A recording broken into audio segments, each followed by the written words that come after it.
Good morning. This is the Eager Beaver Show. You are listening to a True North Eager Beaver Media Incorporated podcast.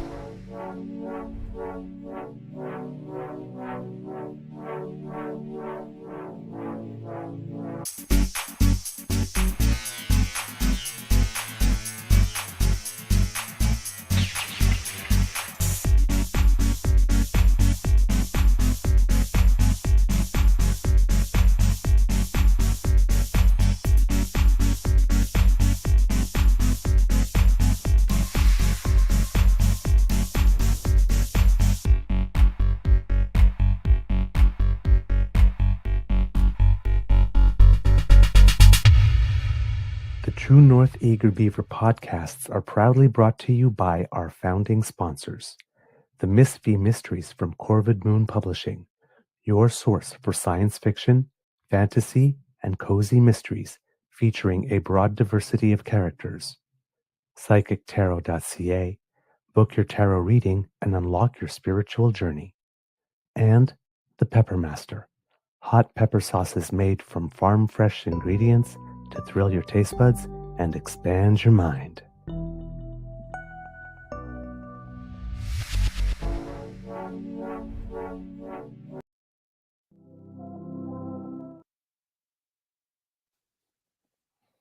Well, good morning and hello, kids and cubs, and welcome to Season 5 and episode number 643 of the Daily Beaver Morning Show. 100% Canadian. Today, recording day is Thursday, May 7th, 2025, and it's going to be a bit of a gray day here at the Beaver Lodge. But hey, the sunshine is in our hearts. I'm your host, the Eager Beaver, pronouns he, him, hey, Mr. Beaver, hey. And with me is, as always, is my good friend, Mr. Grizzly. A big thank you goes to our podcast's founding sponsors, the Pepper Master, the Miss V Mysteries from Corvid Moon Publishing, and PsychicTarot.ca. We actually have a normal news day kind of show, kits and cubs. I know, brace yourselves. I'm not equipped. But before we do that, Mr. Grizzly, how's your mental health today, sir? I think I'm good. I'm not totally awake. I'm good. I'm not totally awake. But I think I'm good. Yeah. Good. And once I wake up, I'll let you know. How's that sound? I'm just tired. Yep. That's okay. Look at myself in the camera. I've got like windswept hair today. Oh, shut the fuck up. Looks like I just got off like a photo shoot on like a breezy beach.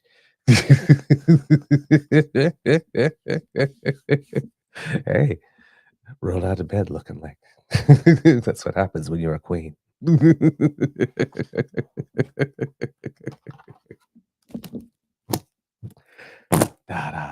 All right, kids and cubs. Let's see. Well, clearly I'm doing well. And happy to report that my Beaver Sweetie's first day as teaching his full class went very well. Second day didn't go as well. Got there and there was a little bit of a audio visual technical thing because we know about that. And more than I care to mention. Well, let's just put it this way, given it was just his second class and he was still really, really nervous, that kind of went off the rails right off the get-go, and it seems that the tech person wasn't really so inclined to actually make the trip to come and fix it. It's like, dude, you really gotta come fix it or else I got nothing to teach for 3 hours. And people who paid a lot of money and are thirsty for knowledge, please send somebody. And, well, that kind of threw him. So he didn't have as good a class as he wanted, and so he was a little disappointed. So I had to be on good beaver duty, beaver sweetie duty, and let him know that it's okay, and he can just go to the next class and just say, well, sorry there. The tech stuff didn't happen, got a little thrown, but here's the stuff that I may have not gotten just right. Let's just do it over again. And first 20 minutes of the class, if you got any questions on any of this stuff, and okay, we settle that. Now we can move forward. So, just sort of own up to it and, set some time in your next class to go over what may have not come out so well, take questions, and then move on from there and just, face it head on.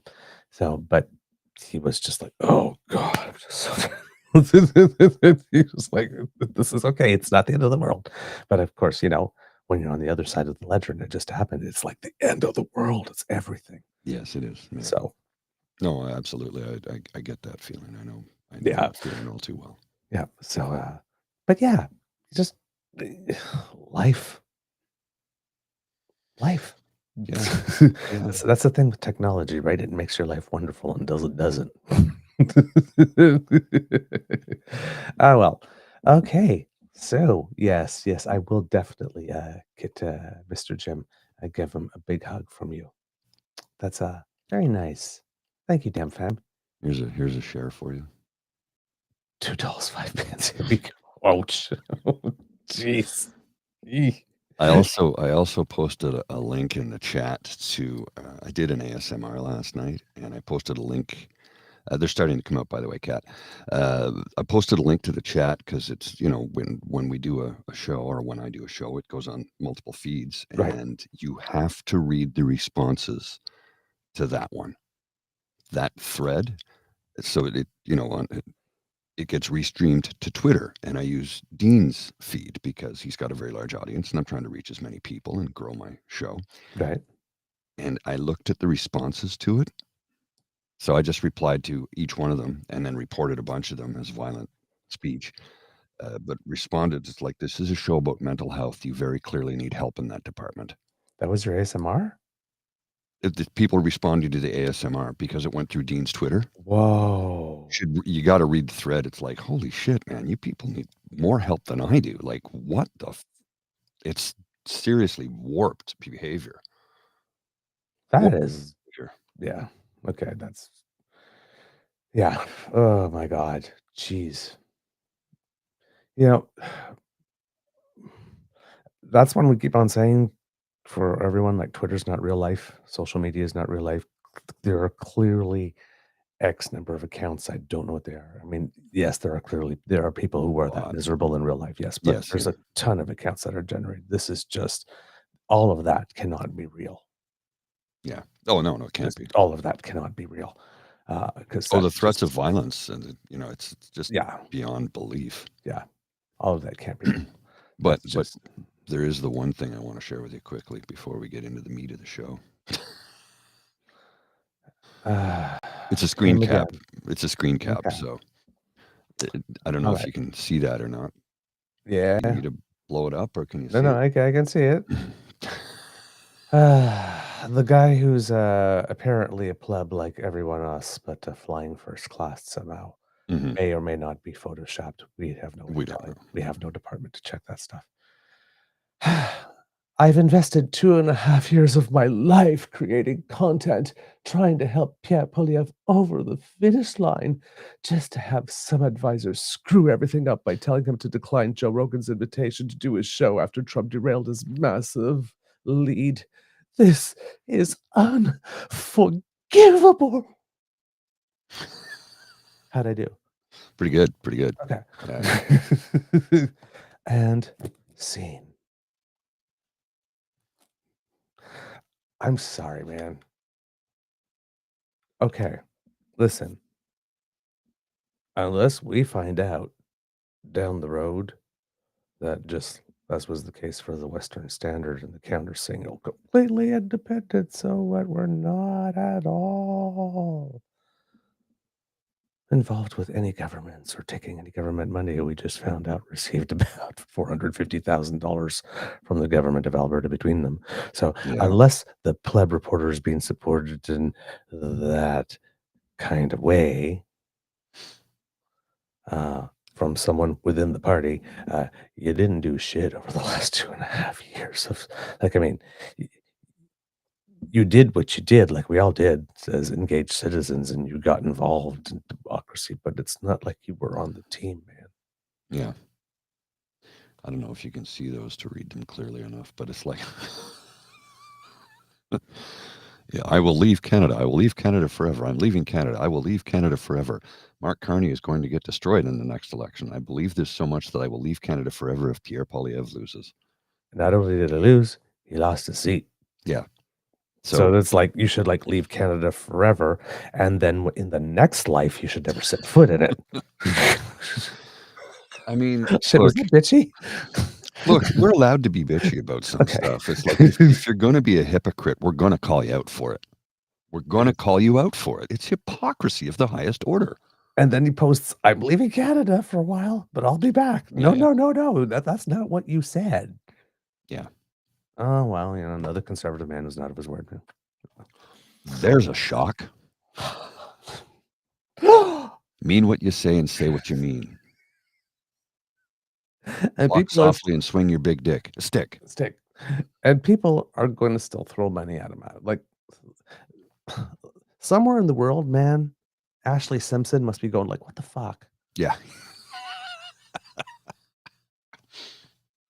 Yeah. On Saturday Night Live, Definitely. I said to my own damn song, it is my voice, but it is Yeah. right.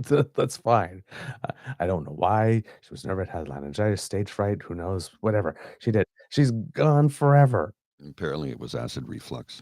Okay, Which, trust me, that can affect your voice. Yeah. And if you're trying to sing, there you go. This guy, like this, as and she records a song, an album, puts it out there. You like it? Send me money. And that was I'm writing pre-auto-tune being used on the daily. Yeah.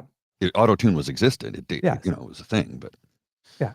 And then you got this guy who's doing Mhm. the same thing, creating content and putting it out there and saying, "Send me money," saying, "If this happens, I will leave forever." Clearly has no intention of leaving ever really. Where else is he gonna get it this good?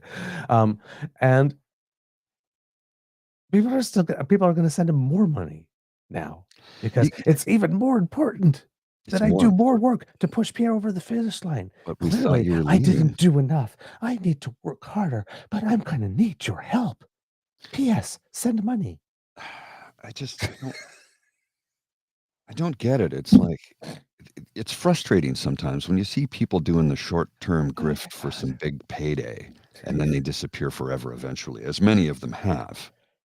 Or for a while until they need another payday, and then they've reinvented themselves, like Yes. with a British accent or as blonde or Meanwhile, now. we've been doing this for 5 years now, and I'm so broke I can't afford oats for a nightmare. I'm like, yes, in our 5th, like this and me, like this, if you consider the blog page 14th, although I never that was never monetized though. Yeah, I never crossed my head to ask for money until it's like, wait a minute, maybe somebody would be willing to pay. I mean, everybody else is. Yeah. But the give me money thing was really the Queen Romana thing when I just saw her. I was like, God, well, fuck. We need to start a I'm a cult. queen. Somebody said, "Do you want to be an influencer?" I said, "The only thing I want to do is influence people to be better to one another, to do better, to improve in life for everybody, to, Yeah. basically DEI." Yeah. And of course, we have governments that, we can't have that. Oh, so you want people to suffer. You need people to be beneath you. You need to punch down so you feel better about yourself. Well, you know what? No, that doesn't fly with me.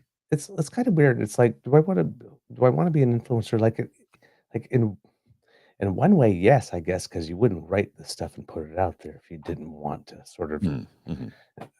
I don't know if it's so much like I want to influence people or I just want to make people think. But I want to influence people to be better to one another, to create a system where we don't have people suffering. And if that's a terrible thing, well, I guess I'm terrible. Yeah. I guess my goal is like so a little smaller. It was just sort of like when I was doing the blog page and because I was doing it, but I wasn't advertising it.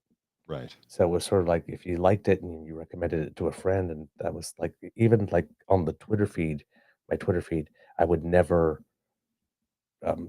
post something from the blog to my Twitter feed like at all. Like they were two completely separate entities for about the better part of 10 years. And so like if you found it, it was because you saw something from on a page from somebody who was like-minded who posted something. I guess and then you found it and you clicked on it and you came. So it was like 10 years, it was like 2,800 people, and it was just small, it was a little group, but I didn't have to do tons of moderation and right? Right. So because it was self-selecting Hmm. and I wasn't promoting it. When you promote it, well, then, when you say, "Hey, everybody come and watch my show," well, everybody can come and watch your show, right? And you want the most people possible to watch your show. But again, we live in a day and age where people just like to poo-poo on stuff. Well, They and don't come to there's watch your show to actually watch your show. They come to watch your show to shit spoil on. the enjoyment of everybody else that's come to watch your show. And fine, that's whatever. Hey, you're still watching. Yeah, I know that, but we're in that age where Yeah. that happens, right? You put something out, no matter what it is, there's somebody waiting around the corner to self-aggrandize themselves by, to ride your coattails somehow and say, "This is crap," pointing to it, Yeah. right? Like this. "Hey, Well, do you think Taylor Swift is crap? I think Taylor Swift is crap. Like me." Then boom, right? So I mean, and that's for everything, right? And probably, you get some people as soon as they post something, the first comment underneath is like, one of the same few people, mhm. and it's always the same negative thing, right? There's people So who need severe mental health counseling, perhaps some medication, maybe to go into a hospital for a short time period. I could post something like, "I really enjoy a hot cup of coffee in the morning. Why do you hate tea so much?" What? I'm sorry, I don't I don't recall saying anything of that nature. There yeah, was no coded language. There was no intention of that. yeah, I, I literally said nothing of the sort. I know. So it's like There's no dog whistle in there. when situations like this happen, right? I imagine a situation, like if you're driving on this is of course if you're in North America, because if you drive on the other side of the road, it's different. But you're driving and it's like right lane must exit, Mhm, right lane must exit. mhm. Right lane. It's like, okay, And then they're trying to squeeze over. right? Like, I guess dude, the sign was back like, because or and then again, or you're on it, right lane must exit, right lane. Oh, you are leaving logical. Right lane must exit. Like you are entering psychological. Right? It's just not well, we're not even in the same realm, right? Somebody who comes at you, like especially like social media. This is a little social media. We're taking a little detour here, social media mhm, literacy detour here. But if you're on social media and the first person, like yesterday, I posted something that says, "You would say that if it was done to a liberal, you hypocrite." And it's like, okay, one, I have no idea who you are. Two, here you are walking into a room, chin up, ass out, speaking about me like you know me. So thank you for mhm. confirming that Yes. you speak of things about which you know nothing of. And who raised you? Because that's not how I say hello. So, thank you for making a great first impression. That's all the time you get. Thank you. Next. Bye. I mean, because some an account that if it's a real person, as Mr. Grizzly says, you have psychological issues like this, or maybe you are perfectly well adjusted and you just had a really, really bad day and you're taking out on someone today with everything that you brought with you that day. That's Mhm. going into that tweet. That's fine. It happens. Okay. It's not fun for the other person, though. You might want to find another way to get your stress out, right? Than making somebody else's day bug terrible. Punching bag, speed bag, Some people are only happy when they're miserable. that's true. But for you, when you see that, Mhm. right, that is clearly behavior that is intended to make your cortisol go up Oh, and just yes. bypass the logical center. And And I've most of the time, it's probably not actually a real person. It's either I've somebody learned to that's surf either on a tide. motivated to do that or is being paid to do that or it's auto-generated or Yeah. whatever. So So much why of it is AI invest these days. yourself Yeah. emotionally into something that might not even be real? Mhm. Well, and that's the thing, it just it twists engagement, and you've all seen the photos of the bot farms, right? Which Yep. so Right. So there's I report a lot of accounts, a yeah, lot. there's you can't stop the automatic reaction No, you that just happens as a human being. You're going to see something that's offensive. It's going to go, oh, like this. But what you can do is when you're in that environment, have enough distance from what it is that you're reading when you are reading, and it's like, oh, wow, interesting motives behind that one, and gone. Because on social media, a short memory is a very, very, very useful thing. Oh yes. Well, So and it's going to hit you. That you can't stop. But when it hits you, you have the mastery of self to say, wait a minute, yeah, this could be a real person, but quite likely it's probably not even real. so don't let your emotions get the best of you, and that's something you have to think about But consciously. but you're bombarded, right? Yes. It could be like every second or third message, right? So after a while, it erodes. The goal is it's like waves on a rock, right? It's to slowly chip away at you. So no Well, matter how strong you are, eventually, oh, and it's happened to me, and I've been banned for a week on Twitter for telling somebody to choke on something. And I regret what I said? No, I don't. They earned it. They earned it. they did. I saw the discourse. They piled on to me, so I told them how I felt. No regrets, none. And when somebody will probably try and bring it up later in my life, even though I had to delete it, somebody has a screen cap somewhere. I'm sure of that. I'm sure of that. I don't care. Yeah, I said that. Why? Well, did you look at the discourse that happened before that and why I reacted in that manner? Tell me how you would react and what you would say in that instance. Like I'm That tweet didn't just like pop up Yeah. one day. It wasn't a random thing. It happened in the context, right? Yes. Like, isolate that tweet alone. Oh my God, you said a terrible thing. Yeah. Did you Yeah, I look at the did. tweets before? Did you see why I reacted in that manner? How would you have reacted if people were piling on you? Now I choose to react differently, though. I just walk away, take a breather, and come back and go, thanks for the engagement. We really do appreciate it. Remember to like, share, and subscribe. And Which is wow, code for go fuck yourself. that shuts people up real fast. Well, because Real fast. it's not the answer they expect, right? No. And it also lets you know that it's like, oh, well, I tried to get a rise out of them, and Didn't work. I didn't get my candy. Yeah. That's Well, and sometimes like yesterday, somebody posted something on one of our YouTube. I can't remember which show. It says, "Careful, kids. This is what happens when you watch too much state media." And I just replied, "State media? What are you talking about? We don't have that in Canada. yeah. We have publicly funded media, but we do not have state media. We don't have state media. We've never had state media." Yeah, I know, people. Again, it's like if it's publicly funded, it's state everything. It's like, okay, we need to introduce you to the concept of words. You're right. It was a progressive conservative who started the state-funded media that you speak of so vehemently. Oh, you know what they think about progressive conservatives these days, though. Yeah. So, anyway, moving on. I got to get a coffee. You can get rolling. I'll be right back. All right. So we got a couple of things for you today, kids and cubs. Yesterday, turned out there was a decent day on the markets until the United States Fed decided that it was a holding pat on interest rates. Things dropped a lot all of a sudden, but the day still ended slightly positive for pretty much everything across the board in North America. At the moment, Asia Pacific is having an overall good day. Well, overall good day, positive day. Nothing big, nothing major. Everything between 0 and 1% up. A couple of things that are down. India is the worst performer at the moment, just 0.5% down. So basically treading water here. Europe's having a pretty good day today already because markets are open there. 0.75% for the most part, up to about 1.25% up. So just sort of like a normal range trading day, but everything is up in Europe. And the pre-market is showing a pretty decent day here on the North American stock markets.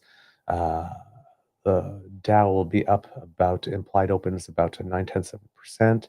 The S&P will be over just 1% up to open, according to the implied open from the pre-market trading anyway. And the NASDAQ futures will be up maybe around 1.4%. So pretty decent start to the day expected here. And also with all that brouhaha going on the Canadian dollar, for those who have been wondering, because again, there was a lot of fear that when all this stuff would happen, that the Canadian dollar would dip well below the 69 cents.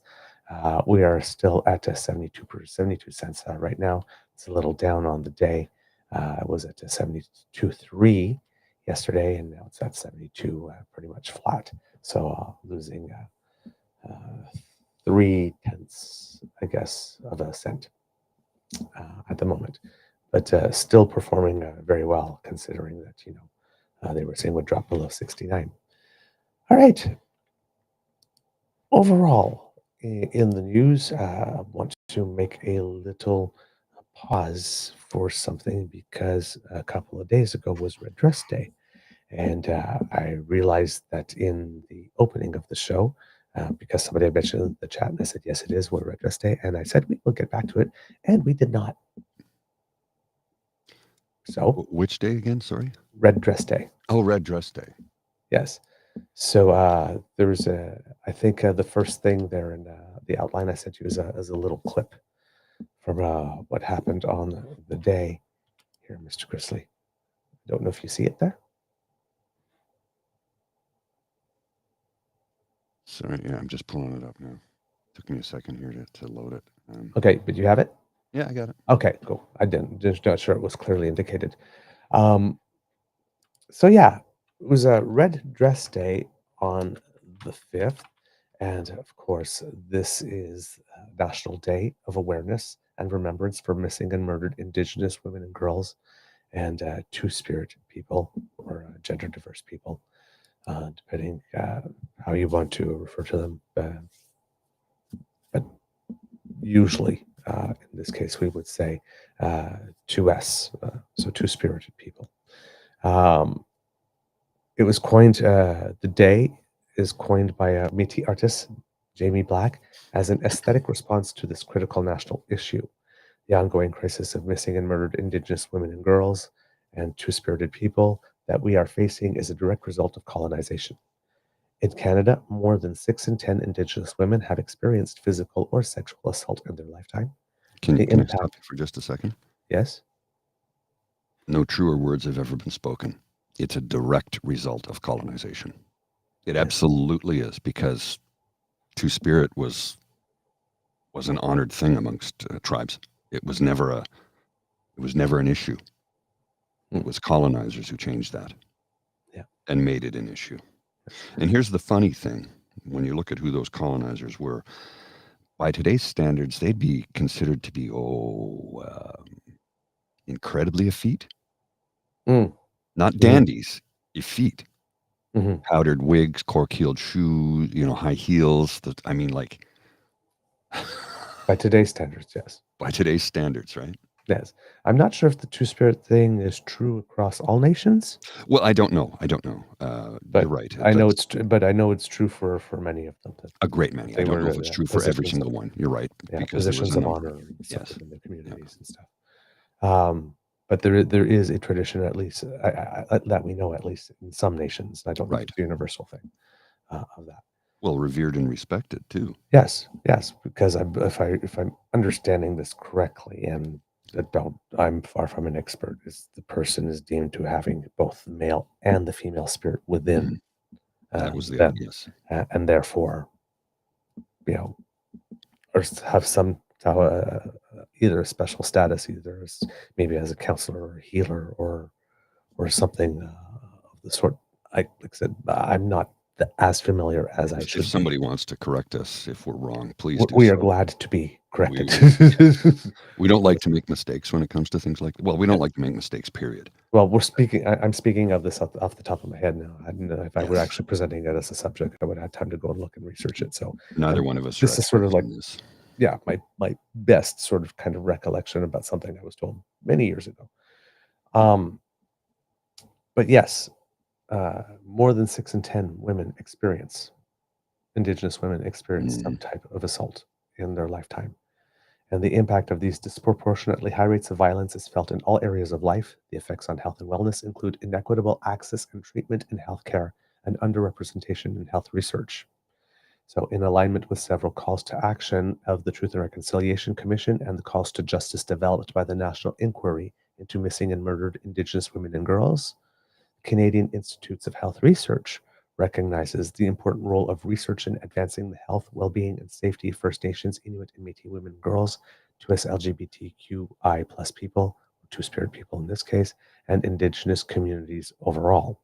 On Red Dress Day and every day, we honor the legacies of missing and murdered women, girls, and two-spirited people by listening to their stories and commemorating their strength and spirits. We stand in solidarity with the families and communities who continue in the pursuit of justice, healing, and change. To wear is awareness and pay tribute on the day. People wear red. They get informed about the subjects of missing and murdered Indigenous women and girls and two-spirited people. They participate in local community events to commemorate the day. Again, going to leave some numbers here. If you or someone you know is experiencing signs of distress, don't hesitate to reach out to services that are available 24/7, 365. The Hope for Wellness Helpline, which is Indigenous centered, is at 1-855-242-3310. Crisis Services Canada, which is Canada-wide, is 988. And the National Family and Survivor Circle. Wait, you're reading these numbers too quickly. Go with the first one. I'll put them on the screen. Oh, okay. Is 1-844-413-6649. So just going to... Well, as you're doing that, we'll play this clip.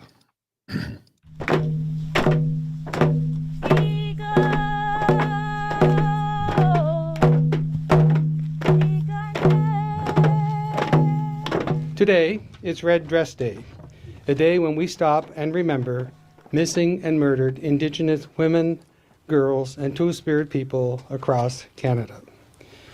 It is a day to honor their lives, to support their families and communities, and to promise to do better. One missing or murdered Indigenous woman, young woman, or Two-Spirit, it's a lost generation. There have been too many lost generations, and it should stop. But we have to do this learning experience so that boys and girls will know that we are missing a few generations of people, and we don't want to miss others.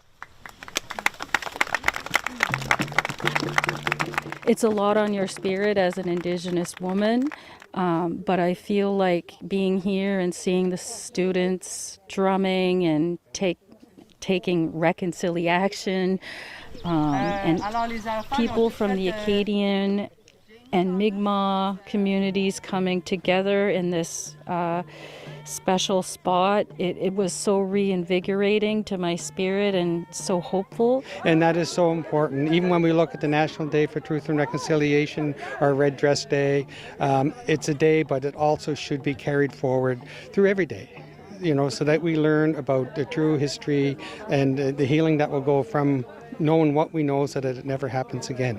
So thank you so much, Walal, and for everyone for being here. All of you littles who are just making the world such a better place. There's not much more I can say. Walali. And it shows that we are connected. All the square were connected. So it means that there's so many teaching moments we're going to be able to do with that dress. It's just the beginning.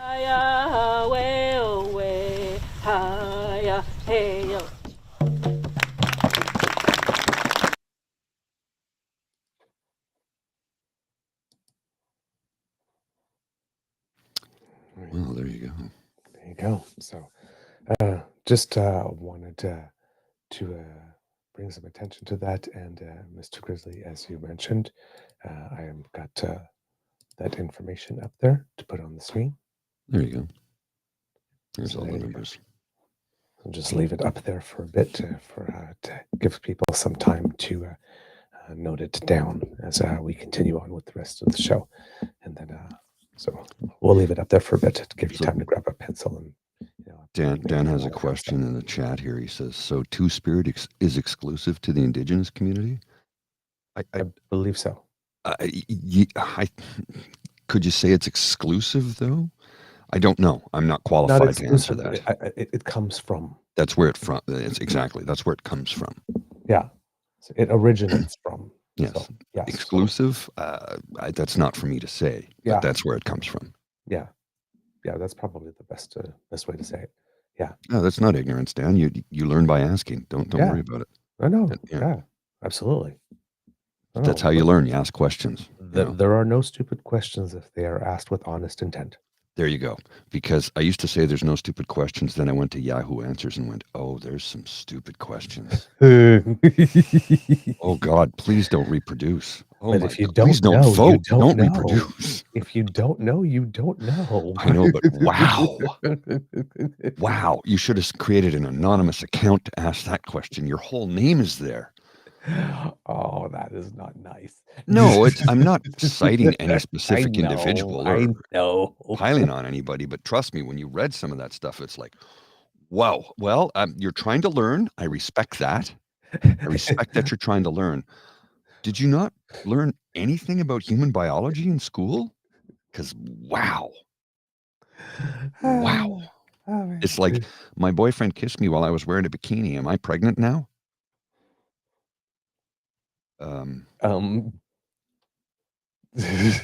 Please tell me you're a child because okay. So, transitioning on, because something we didn't talk about yesterday because we got right into it because the Trump Carney meeting thing was so juicy. Mhm. I believe that Kit, Toronto, Dan, yeah, there it is. 10 more wins, baby. Yeah, no, they won last night. It was a good match. They won last night with the backup goalie. I didn't watch the whole game. The I night did before. watch part of it. Or the night before, yeah. Sorry, last night was the Winnipeg game. Did they win? I went to bed before. No, they lost 3-2. Okay, yeah, I Winnipeg went to bed. scored first.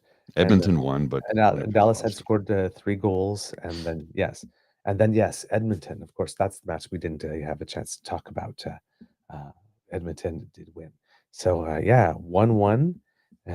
Jets in their series, and Leafs are up 2-0.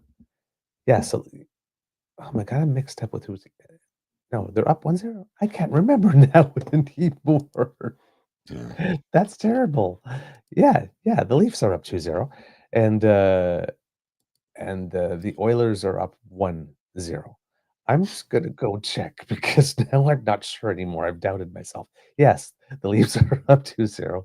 The Jets are down 0-1, and the Edmonton Oilers are up 1-0, and they are playing the Vegas Golden Knights again tonight, 9:30 Eastern time. So I'm gonna guess that's 7:30 Edmonton time. My It's math 2 is hours right. Mountain. Mountain is Yes. 2 hours behind us. Yeah, so 7:30 Edmonton time because it's 9:30 our time. All right, kids and Cubs. So go Canada, go! Yeah, let's just keep the hockey stuff going. Also, we didn't mention this yesterday, but all 103 cardinals, 4 of whom are Canadian, are at the Vatican for the conclave that will elect the 267th pontiff. Back in 2013, it took 2 days and 5 ballots to select Pope Francis. I've always wondered if the next pope might be from the Asian continent. It's I'm not possible. sure if there's been one yet. Apparently, one of the front runners is a cardinal from the Philippines. So we'll see. It seems the first ballot was held yesterday, and we got black smoke, not white smoke. So the deliberations continue on. Black Smoke Rising. That's a song by Greta Van Fleet. I don't know if it has anything to do with a pope. just the title of the song. All right. Let's see what else I have. A couple of things here in the opening up. Also, oh yes, related to Red Dress Day, an image, side-by-side image that's been going around on the web from that day of Danielle Smith. I don't know if you have it there ready, Mr. Grizzly. Well, I have it here, but she has a different shirt on. So was it Mhm. pre-recorded? Like, yeah, I'll put it on the screen and we'll look at it. But I'm not 100% comfortable with saying one correlates to the other because she's wearing a different shirt. Yes, she is wearing a different shirt, but we know that these were done on the same day They were? because Okay. it wasn't a pre-recorded, it was a live stream. She Okay. just did a live stream with nobody there, it would seem. I thought it was a pre-record. Yeah. If Well, I it thought it was, was a pre-record too mhm. at first, so I thought, "Okay, Because maybe like I that's." said, the argument is specious in that sense, Yeah. but if it was done on the same day, well, Yes. So if it was done on the same day, uh, for those who are listening at home, there is a photo of Danielle Smith with the red dress pin on her. I won't say lapel, but on her suit jacket in the legislature in their question period, I guess. And then later on, when she is recording her "What the fuck" ransom video, um, it's not on, and it's the same day. So, well, for us, the "What the fuck" ransom video. For her, the "I'm going to, I'm just a servant of the people." Well, it seems that some people in that moment she decided she was not the servant of mhm. because the red dress disappeared when she was talking, talking to all of us, but really, wink, wink, nudge, nudge, to Dog the whistling. people who want to separate, who are probably not fond of the red dress. Mhm. Well, and Tavi G's saying here, Trump wore 2 different ties for the Pope's funeral. He also wore a blue suit after they told him you need to wear a black suit, Yes. which everyone did but him. Yes. 'Cause it's all about me. Yes, it's all about me. Me, moi, moi, moi, moi, me. Wonderful me. If he's not the center of attention, then why is anybody there? That's the way his brain works. Yeah, no. Well, Danielle Smith is similar. I have a feeling that woman would attend the opening of an envelope if she knew there were cameras and mics there. Yeah, I do get that vibe. I used to say that about Ottawa's former mayor, Jim Watson. There was never a camera he didn't want to be in front of. And I mean, he kind of earned that because he went to the opening of everything. And I'm not shitting on him. I'm Mhm. not. I'm stating a simple fact. If you were opening something, he was there to cut the ribbon and get a photo op. Mhm. It's documented left, right, and center. And Yep. there were often times you'd invite him to something. He's like, "Oh, okay, well, we have press there." No, I can't make that. Mhm. I know a few people who did request his presence, and because there was no news cameras there, he declined. Mm. And a lot of Interesting. times he would show up, do the photo op, and be gone. I Mm. get it. He's a busy man. And I did ask him, I'm like, you're at every damn opening there is, every photo op there is. When do you have time for mayoring? And he sent me a measured response. He says, I balance my work life with my da-da-da. And I went, okay, I can accept that. Mhm. I don't question that he worked hard, but Yep. he liked the spotlight. Yep, he did. Some people are just natural networkers too, right? Yes. That's Yeah. where they're comfortable, the most comfortable. Well, and he flushed his legacy down the toilet during the Yep. occupation of Ottawa. Yep. You know, Yeah. because he didn't do anything. Yeah. Too bad. Shall we get to Theo quickly? Right before we got to one other thing, because Oh. Danielle had where it says in between Theo and that last image, a resignation coming. Danielle has another issue. Our good friends at the Breakdown got a little something in their DMs because I think yesterday or the day before we read you a letter by a former member of the caucus, Peter Guthrie, who left because of the AHS stuff. He didn't like what was going on, and he thought that there might be some more similar type of corruption somewhere else. Wanted to speak about it, so the party voted about a caucus. Well, according to the Breakdown, Mr. Grizzly. From the DMs, hearing another UCP resignation is on the way. I don't know who the resignation is. Is it possible to overdose on Schadenfreude? I don't know who the resignation is. Do you happen to know? No clue. No clue whatsoever. But yeah. So again, Danielle Smith just so you know, while she's doing the I'm not saying I'm for separation, and I'm not saying that I encourage it, But I won't but discourage it. hey, if you want it, Mhm. I can help. Okay. And then the other side of Danielle, the other face. Well, Mr. Carney, if you don't give me everything I want, including some really impossible demands that I know I'm never going to get, we're going to walk. Mhm. Um, Meanwhile, in the background, you have all the um, AHS CEO stuff going on, and you have, um, uh, uh, well, she's looks like she's bleeding cabinet members now, and and it seems that there might be a connection between the justice minister, Mm. who we showed you the other day on the other what the fuck press conference when they announced that somehow all the air around all the places that they were getting environmental data was also data and also belonged to the government of Alberta, so the federal government couldn't come and sample that's ours or something. Um, yeah, he's the justice minister, so he made that a crime. Well, it would seem that there's some family relations between him and some people who received some money for things that Mm. may not have been totally delivered, Well, like Tylenol. speaking of money, that segues very well into this little highlight I want to put on the screen, which makes one question.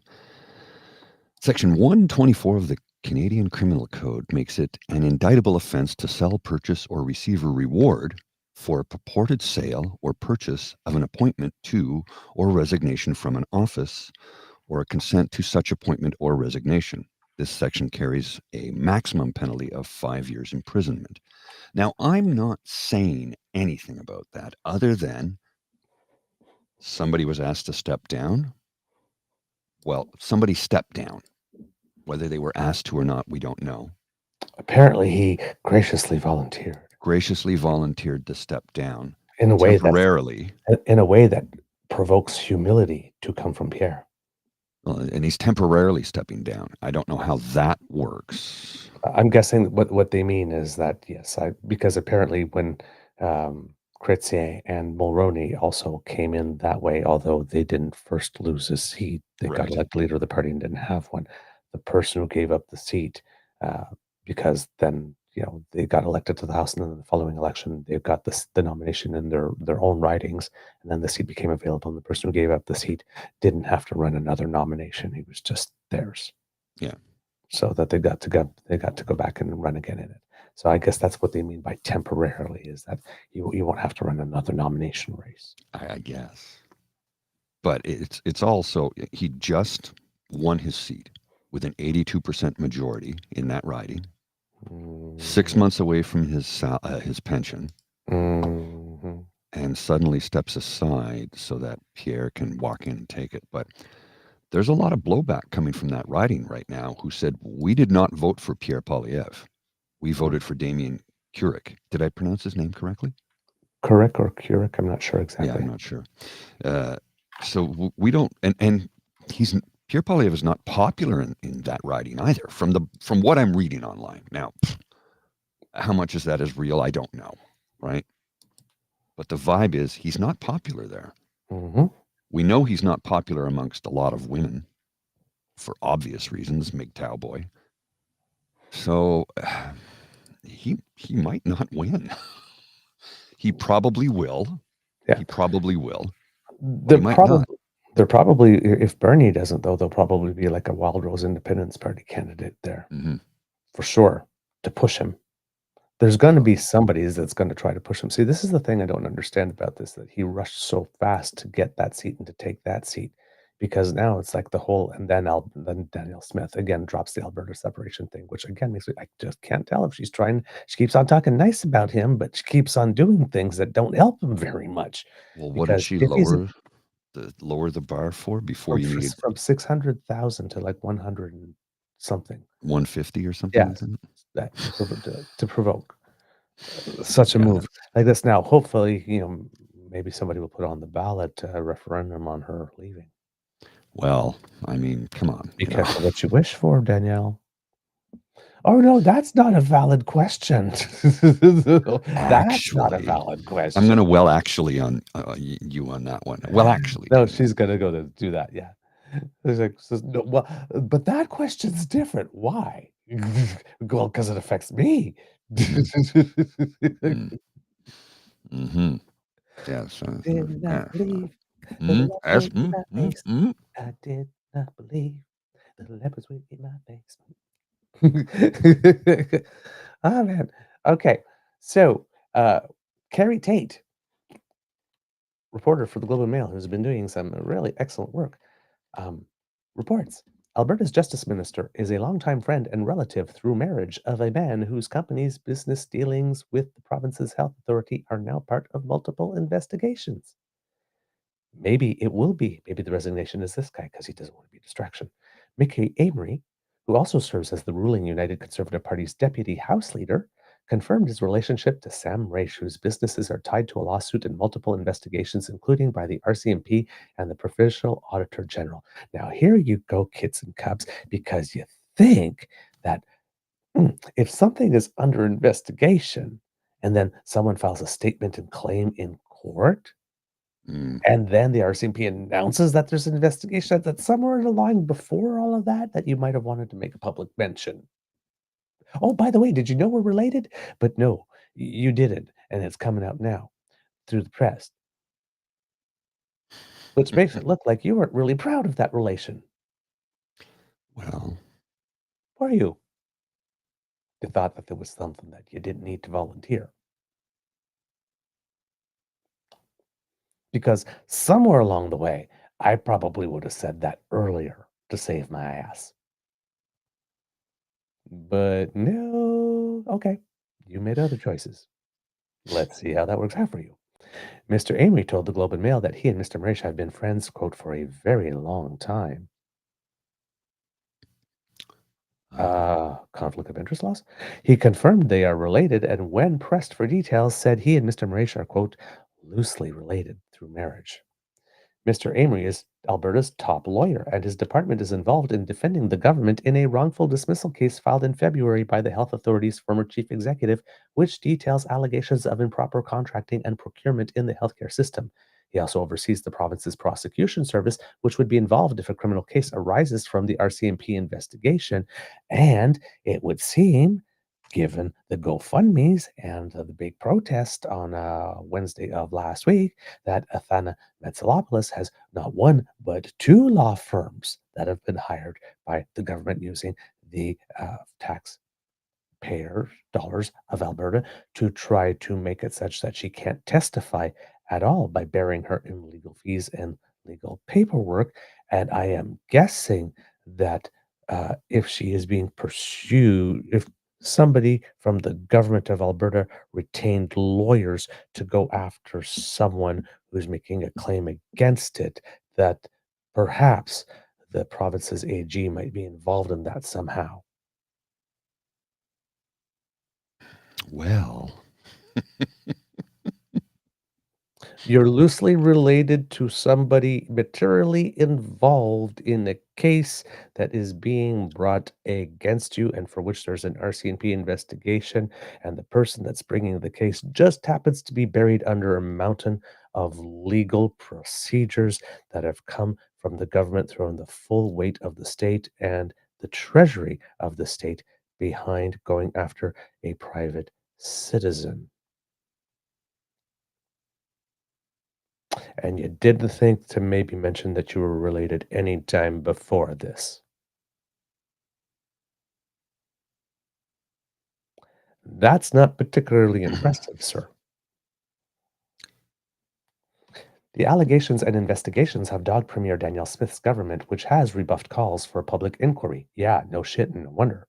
From the official opposition and former member of Miss Smith's cabinet. Former AHS chief Athana Metsalopoulos, in a wrongful dismissal suit filed in February, alleges government officials leaned on her to sign deals for private surgical facilities with Mr. Mresh's companies and others at prices she felt were inflated. She also alleges the government fired her in January because she was investigating a number of AHS contracts, including a $70 million deal with one of Mr. Mresh's companies to import children's medication from Turkey. None of the allegations have been tested in court. The provincial government alleges Ms. Metsalopoulos was fired for incompetence. Yeah, incompetence at not finding corruption. Allegedly. Mr. Mresh, who is not the target of the lawsuit, said he acted properly at all times. Mr. Amory said his relationship with Mr. Mresh does not conflict with his job as Justice Minister. Oh, girl, please. Quote, we all have our personal relationships. Oh, yes, you have personal relationships and it doesn't conflict with your work, so why would mine conflict with mine? We are the freaking Justice Minister here. The little bar is a little higher for you, sir. And considering that you're a Justice Minister with an RCMP investigation breathing down the neck of the government of which you're a part of's administration, the line is a little different for you, sir, with all due respect. We have this one thing in common, so everything else should be the same for us, right? Wink, wink, nothing. Yeah, no, that's not how logic works, my friend. One point in common does not absolve you of all responsibilities by virtue of the fact that you are actually in a position of trust. You're literally breaching public trust, in my opinion. Mr. Amory, we all have our personal relationships, he said in an interview on April 22nd. He said he has neither a business nor professional relationship with Mr. Mresh. You may not have, but as Justice Minister, the law does apply to Mr. Mresh. Mr. Amory. Mr. Amory did not specify how he is related to Mr. Mresh other than to say it's through marriage and, of course, loosely. Quote, we come from small places in Lebanon, Mr. Amory said, loosely related, but we do have relations. Mr. Mresh, through lawyer Scott Hutchinson, confirmed he has long been friendly terms with Mr. Amory and their families have known each other for years. Quote, Mr. Mresh has never had any dealings with Alberta's Ministry of Justice, business or otherwise, Mr. Hutchinson said in statement. Mr. Mresh has always conducted himself appropriately in all his dealings with Mr. Amory and any other public office holder, past or present. Well, right now, we're actually debating that right now. The law's looking into that, so we're not quite sure that's a true statement. You might want to put a little caveat on that. And Mr. Mresh has never had any dealings with Alberta's Ministry of Justice, business or otherwise. Okay, maybe so. But again, as a citizen and a business person in Alberta, pretty much everything he does is in some way affected by the Ministry of Justice. Well. Yeah, right. In March, Ms.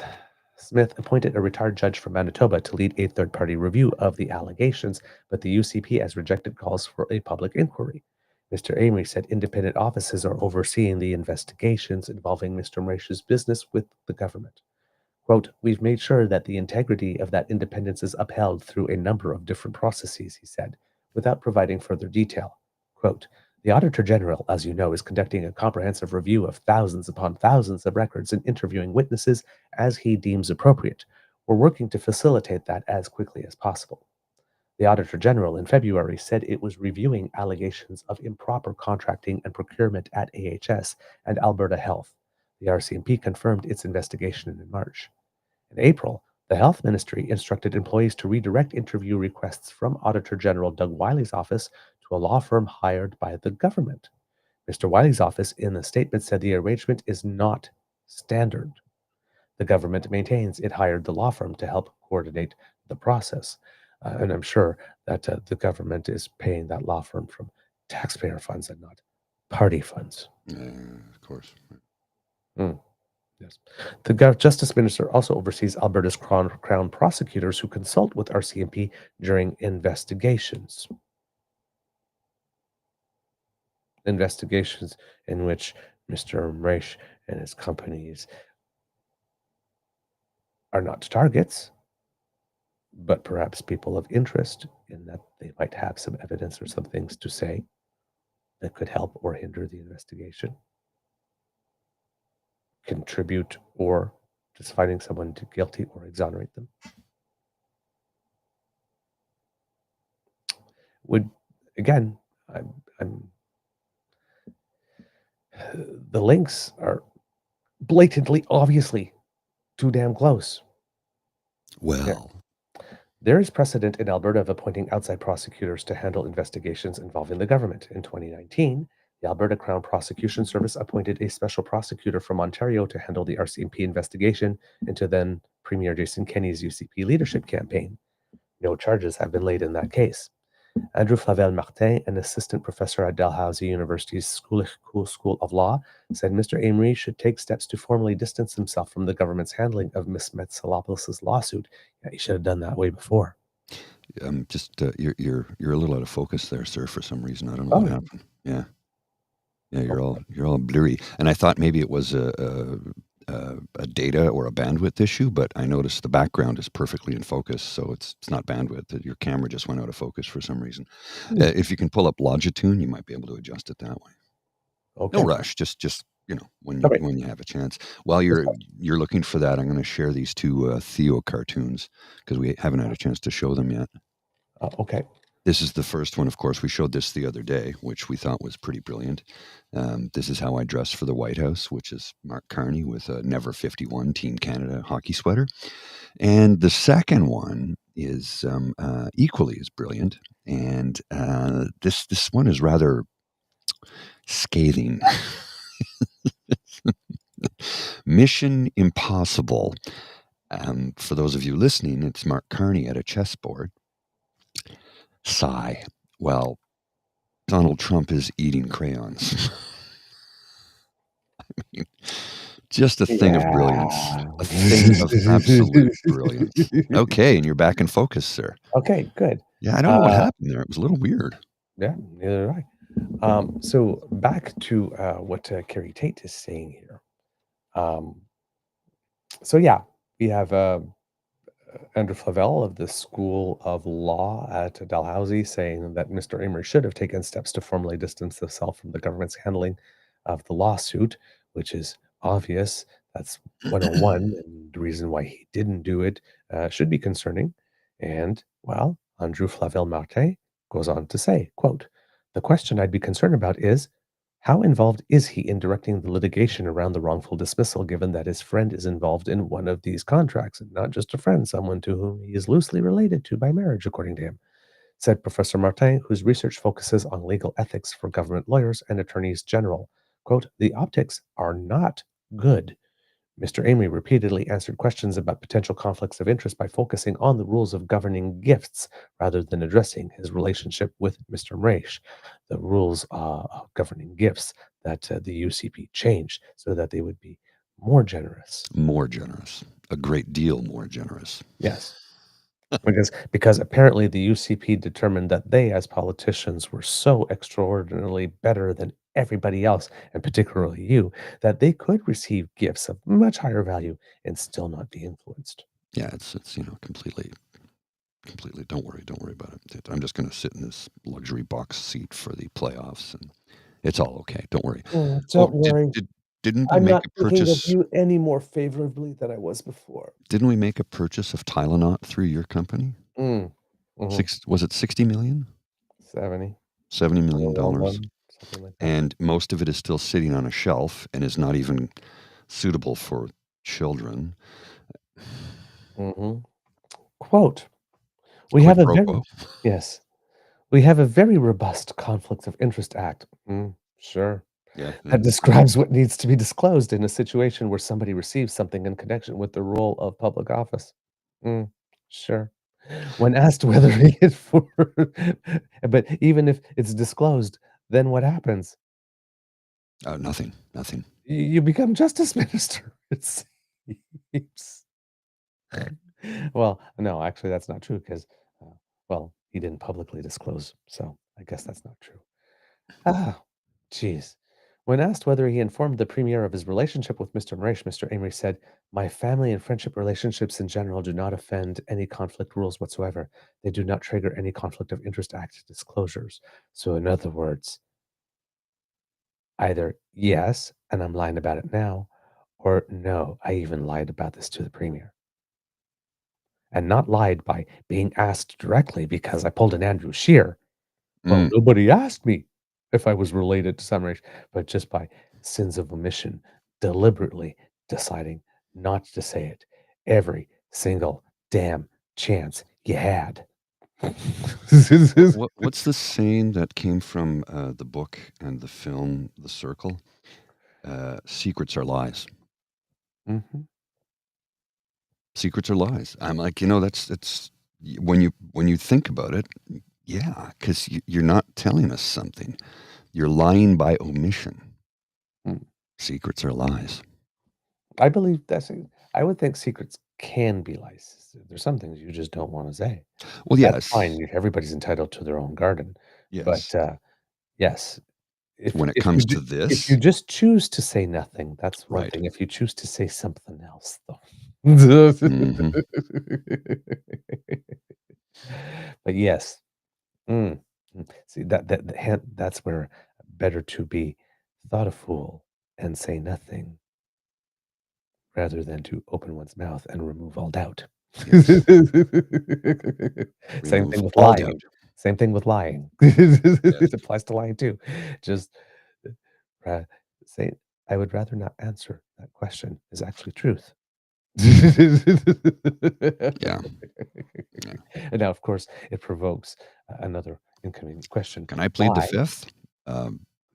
Wasn't the Fifth Amendment to allow Manitoba into Confederation? That was the second. Second? Oh, sorry, I can't remember. There's too many of them. Canada's second, yes. The Premier's office, see, You can't so change the Second Amendment. Mr. Mraish says, "Well, given that my family and friend relationships in general, do not offend conflict rules whatsoever." We're talking about the not in general part. Sorry. Right, right. They do not trigger any Conflict of Interest Act or disclosures. So therefore, I'm not telling you whether or not I said or didn't tell Danielle. I'm suggesting and letting you complete the rest that since there aren't any, there was no need for me to tell her without telling you whether or not I did or did not. Mm. I'm just going to let you fill in the blank there. That's that type of rhetorical device. That's what's going on there. Like this. Well, and the people going around and says, "Well, he didn't tell her." Well, no, he didn't actually say that. He said something that would lead someone to believe he did not tell her. But that's work you did yourself in filling in the blank. He didn't actually give you anything one way or another to concretely know whether or not he told her or not. This is very, very like, way level, up level crisis management speaking and spin here. When This is the stuff that people pay $1,000 an hour for. Yes. Well, when I say secrets are lies, I'm not. I don't 100% believe that every secret is a lie. Exactly. As Tavi says, some secrets are confidence of others, and this here from 1984, War is Peace, Freedom is Slavery, Secrets are Lies, Big Brother is Watching You. Some secrets are lies. Some Some. secrets are lies. Some secrets are confidences of others. And some secrets are the ones you just don't even want to admit to yourself. Mm-hmm.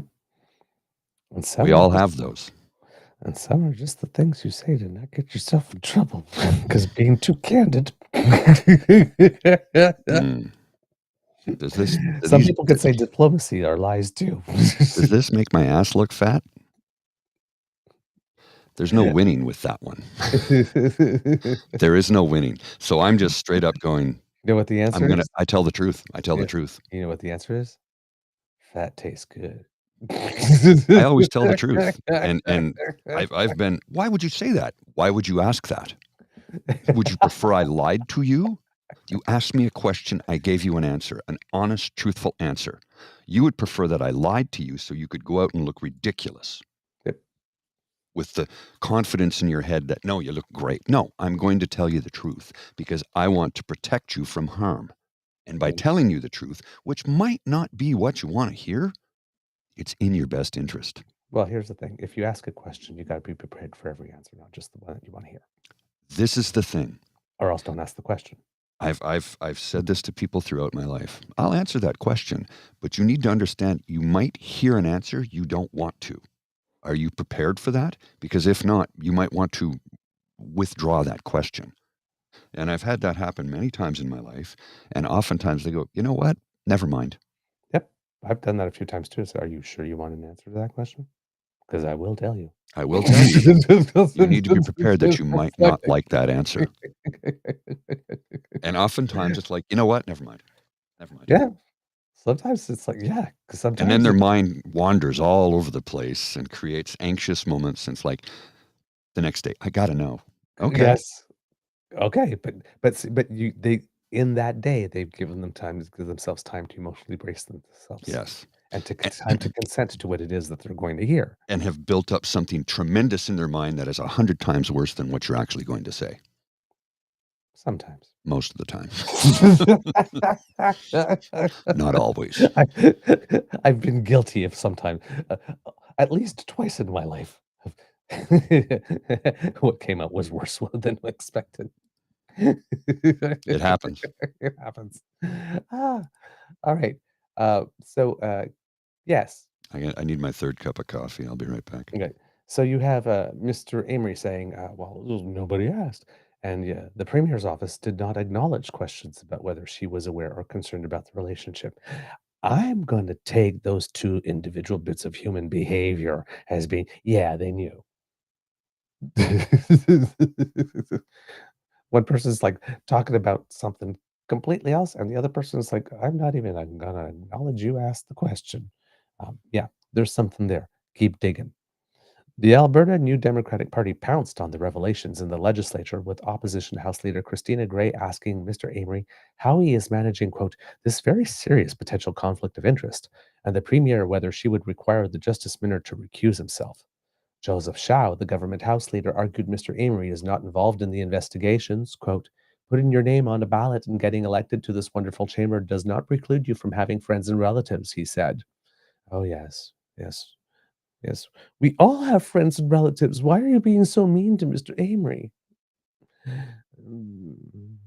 Choice in not being honest about having said relatives. The Conflicts of Interest Act addresses what gifts and benefits MLAs and other senior government employees can accept and how they must be disclosed. The law prohibits MLAs from seeking to influence a decision that would further their private interest or the interests, quote, of a person directly associated with the member. That definition is limited to a spouse, adult interdependent partner, business relationship, or someone acting with the MLA's consent. Mr. Mauritius owns MH Care Medical Corp, which in late 2022 landed a $70 million contract to import children's pain medication to Alberta from Turkey.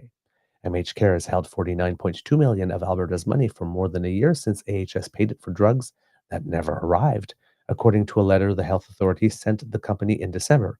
MH Care insists it is working to make good on the deal, albeit with revised terms. Mr. Mraish also owns stakes in two proposed chartered surgical facilities. Ms. Metsalopoulos alleges she was under the pressure to sign off on the new CSF deals despite concerns over costs. The Globe in July first reported that Mr. Mraish and one of his associates gave premium hockey tickets to ministers and political staff. The UCP had previously eased the rules around gifts, making it easier for government officials to attend events such as hockey games without breaching the rules. Mr. Amory did not deny attending hockey games with Mr. Mraish. However, he stressed that the businessman did not accompany him and two of Ms. Smith's senior advisors when they went to Game 7 of the Stanley Cup playoffs between the Edmonton Oilers and Florida Panthers at Amarant Bank Arena in 2024. Mr. Amory said he flew commercial and went with friends including Marshall Smith, the Premier's office former chief of staff, who was also mentioned in Athana Metsalopoulos' statement of claim, and Becca Pollack, now the Premier's principal secretary. Sam Blackett, a spokesman for the Premier, in a statement said the staff and minister who traveled to Florida paid their own way.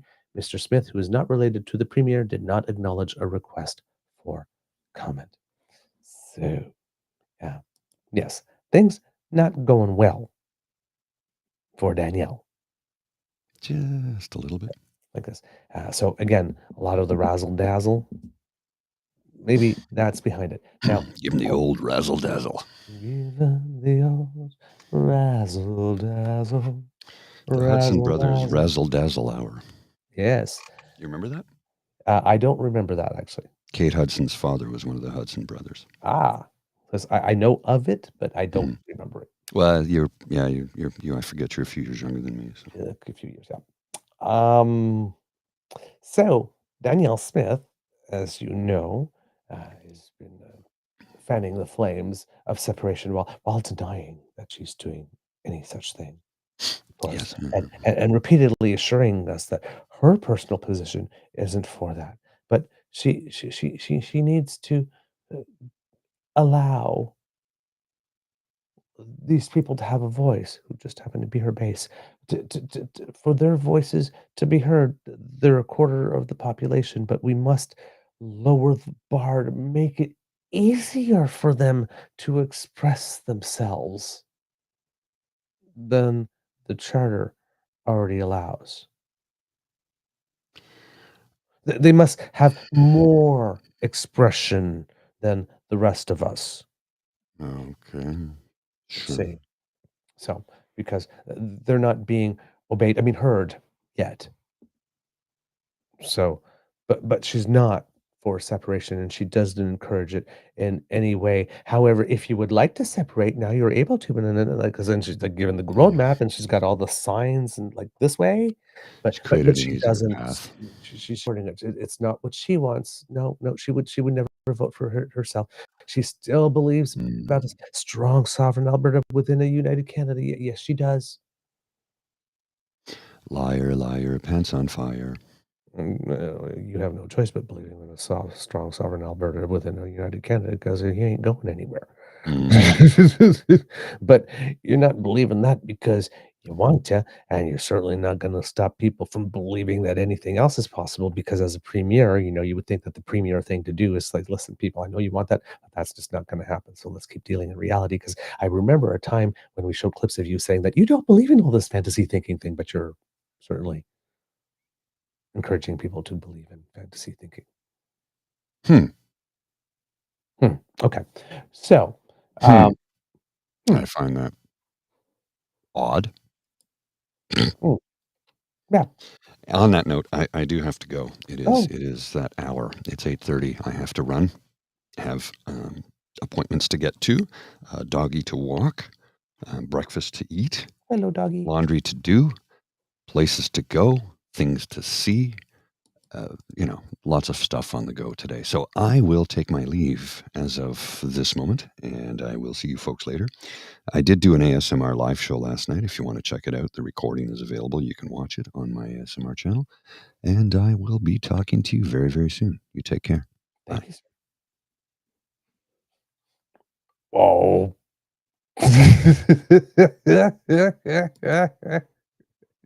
That wasn't me. Oh, lovely, lovely, lovely. So yes, back to a little bit to Danielle. So yeah, things are not going well for her. And as you can see, we've been having all these distractions from her about separation and whatnot. But she's got a lot of things going on in her backyard, right? So something else happened with regard to her push, because as we mentioned, kits and cubs, and we've been showing you a couple of them, First Nations communities in Alberta are telling her, not so fast, and they've been, issuing all these letters. I think in all, but I may have missed some. There have been 9 to date that have come out saying, "No, you can't do that. You just really cannot."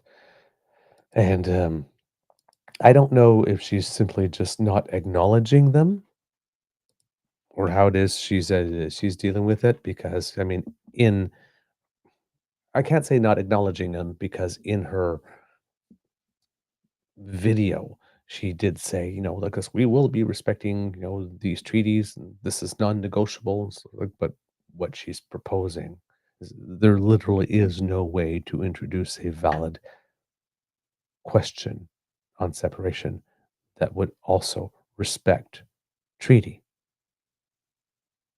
Like it's not happening. It's like saying, "This I found a way to make oil and vinegar mix, or not oil and vinegar, oil and water mix."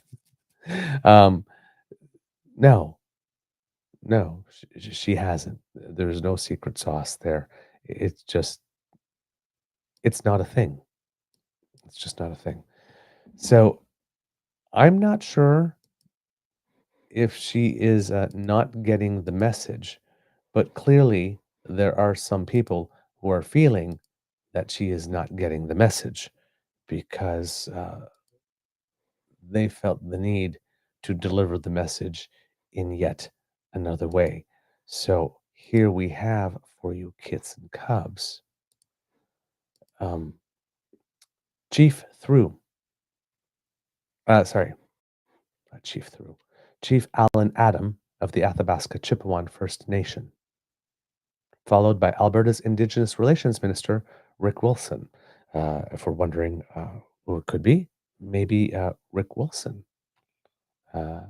is the UCP member who might be resigning because, well,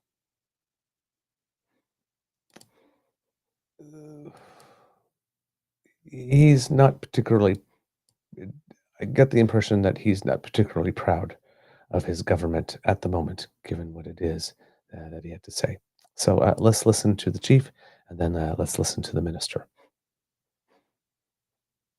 Well, if you want to separate from Canada and you still have exploration rights, why should we allow you guys to continue to explore within our traditional territories if you want to leave? Pack up your bag and go. That's my message to the Premier. You're not welcome here anymore.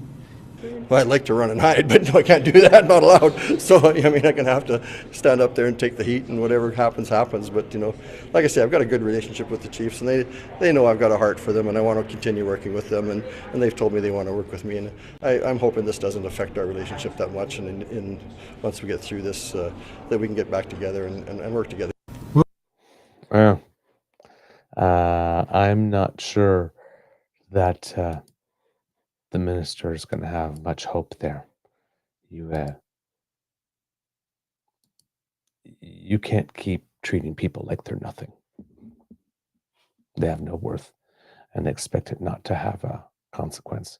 I mean, he might be, I don't know him well enough, I don't know much about him. He might be, in his own right, one-on-one, a great choice for the minister, and actually have honest, genuine relations with the members of the community. But if it's the Premier that's making all the decisions at the end of the day, and she's not having it, there's only so much he can do, right? So I'm not sure what the next step here is, other than escalation, unless the Premier finds some way to back down, but saying in an address to the province that no question that violates these will be valid, and that is not sufficient, considering that this is a Premier who says a lot of things, and not all of them materialize. Let's just put it delicately. So yeah, not the best here. Somebody out there, I'm not sure who it is. I mean, the TikTok label is there, so the account there is, you can see it, but I don't know. I'm not familiar with this account. It's TikTok at Sylvain Doll, but it was a really interesting clip on how Alberta will not celebrate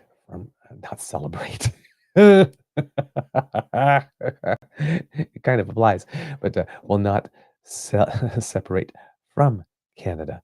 So I would just like to play it because it makes a pretty cogent case. And visually, there's not that much to look at, but I'll still share the screen. But it really is a more of an audio thing than anything else. All right, kids and cubs, let's see what Sylvan Dahl has to say. Shepherdess of Maple Maga, your final wake-up call. Let's make this painfully clear, since reality seems to escape you. Alberta will never separate from Canada. Not now, not in 100 years, never. And here's why your fantasy is not just stupid. It's legally, economically, and militarily impossible. 1. You don't own the land and never will. Alberta exists on Treaty 6, 7, and 8 territories. First Nations land, governed by agreements with the Crown, not your wannabe republic. The federal government owns all Crown land and resources. Alberta just borrows them. You can't steal what isn't yours.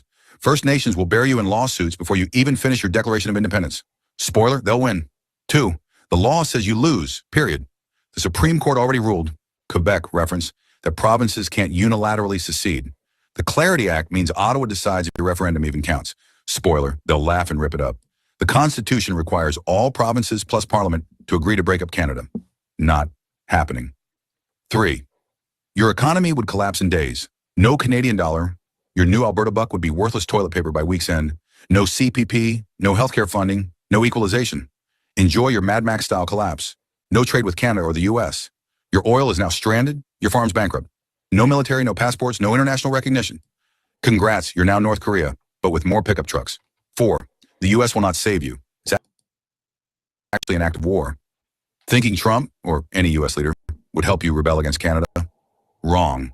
The U.S. legally considers Canada its closest ally. Backing separatists equals an act of war. NATO's Article 5 means the U.S. is required to defend Canada, not help break it up. The Pentagon would crush any attempt at U.S. interference before it started. The Commonwealth, UK, Australia, etc., would immediately side with Canada and sanction you into the Stone Age. No country, not even Russia or China, would recognize you. You'd be a global joke. 5. If you try force, you'll get smashed instantly. The Canadian Armed Forces swear allegiance to Canada, not your rebel cosplay. The RCMP is federal. Your Alberta police would be arrested before lunch.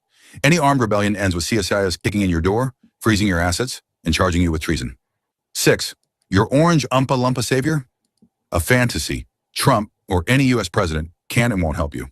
Even if he pretended to care, the CIA, military, and Congress would block him. The moment Alberta separatists beg the U.S. for help, it becomes an act of war against Canada, and NATO plus the Commonwealth would respond with force.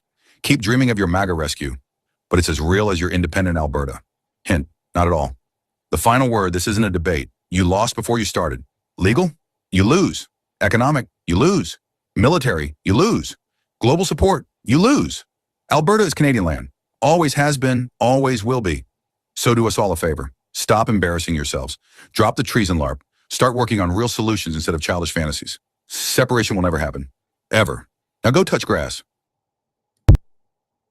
All right. So there you go. Case. Pretty clearly made here for all the reasons why this is not a viable solution. And even if they wanted to do it, it's not something that would be very advantageous. So Danielle clearly has decided that in order to save herself, she is willing to burn it all down. She's willing to put it all at risk. She's willing to sacrifice anything, which literally makes her the most dangerous person in Canada at the moment. So somehow, whatever initiatives that she is working on need to be stopped, because this is literally playing with fire. You have Yves-François Blanchet coming out yesterday and saying to Danielle, ask about his comments about what's going on in Alberta, because as we mentioned yesterday, the leader of the Bloc Québécois, Paul Saint-Pierre Plamondon, came out with a effusive praise for Danielle Smith and what it is that she is doing over there. Well, he had some thoughts about that. He said that Given, how do I put it? He said, given his personal success rate at achieving separation, yes, that he may not be the best person to offer advice to Albertans looking to separate from Canada. But he insisted on one fundamental: you cannot separate if you're not a country. Quote, therefore, it requires a culture of their own, said Blanchet during a press conference on Parliament Hill. And I am not certain that oil and gas qualifies to define a culture, but it's theirs to decide if they want to vindicate the right to self-determination. So, yeah, very interesting to see the two different perspectives on separation with regard to Danielle Smith, where you have Yves-François Blanchet playing a bit more coy. It's like, well, don't come to me for advice. I mean, it's not like I've achieved it, but but then sticking the knife in there, it's like, like basically saying, well, I mean, we're a culture, we have a language, we have what's your deal? Oh, oil and gas. Well, not sure. He's basically saying, I'm not sure it meets the level required, without saying, are you crazy? So you're not even a culture. But you got Paul Saint-Pierre Plamondon, who's the leader of the Parti Québécois, saying, this is a premier who has decided to address the government of Canada directly by saying, if you do not respect our democracy, you do not respect our financial choices and our priorities, I will respond to your abuse of power with concrete actions. Interesting. And then he said, what a striking gesture to see Danielle Smith do more in terms of autonomy and defense of her own province than François Legault has done over his entire mandate. So using an issue over there to make some hay over here is what he's doing there. I personally still have hope that there's a path forward for a strong and sovereign Alberta within a united Canada, is what Danielle Smith said. Says there's a lot of anger in Alberta. Like I said, of course, talking about the destructive anti-resource agenda, because that doesn't fuel anger. Paul Pierre Plamondon finished off by saying, in reality, other Canadian provinces are still seeing enough abuse of power on the part of the federal government to go so far as to consider a referendum on their own independence. So what Danielle Smith is doing is actually helping the Quebec separatists right now, because they're going to take all of that and see, even other provinces are now finding that what we've been telling you since the 70s is true. Vote for us.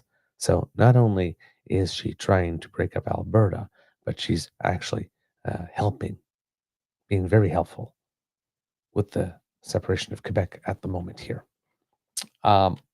But that puts her in a weird place, right? Because in conservative land, the rule is if you are getting the help of the separatists of the Quebec kind, then you are a terrible, terrible person who's disloyal to Canada. But if you're an Alberta separatist, you're just someone who loves Canada so much and is just disappointed that it's not happening for you, that you have to leave.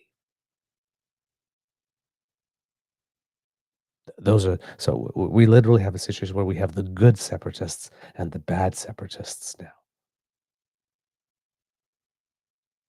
now. Interesting. And again, with the leader of the party who says he wants to lead all of Canada, going deep in the heart of whatever, and saying, hey, let me be the Prime Minister of Canada, where right next door he has somebody saying, we want to go our own way. I don't know how he's going to navigate answering these questions that are going to be asked again and again and again, because she's not going to let go of this. She has no personal motivation to let go of this, so long as there's an open RCMP investigation. She is going to need to distract and razzle dazzle, and distract and razzle dazzle. And this is her ticket. And if the country gets sold down the river to save her own tushy, so be it. She's playing with very, very, very dangerous things. This is a lot of grandstanding. And then we have our other grandstander, Doug Ford. He's making some big spectacles the other day, right? Getting all in front of the people and yelling about judges. Oh, these judges, we got to do something about these judges. Because there was an injunction on his project with bike lanes. But he's talking about crime and all these kind of stuff because a judge made an injunction on bike lanes. Huh. Wow. Really odd. Wonder why Doug Ford needed to go all out and attack judges because of an injunction on bike lanes. I mean, I know he particularly really does hate them. And, he doesn't he doesn't like being told no, and he really wants to be the mayor of Ontario and all that good stuff. So I can see why he would be a little frustrated, but it seemed rather disproportionate that Doug Ford would go on a huge rampage against judges for bike lanes.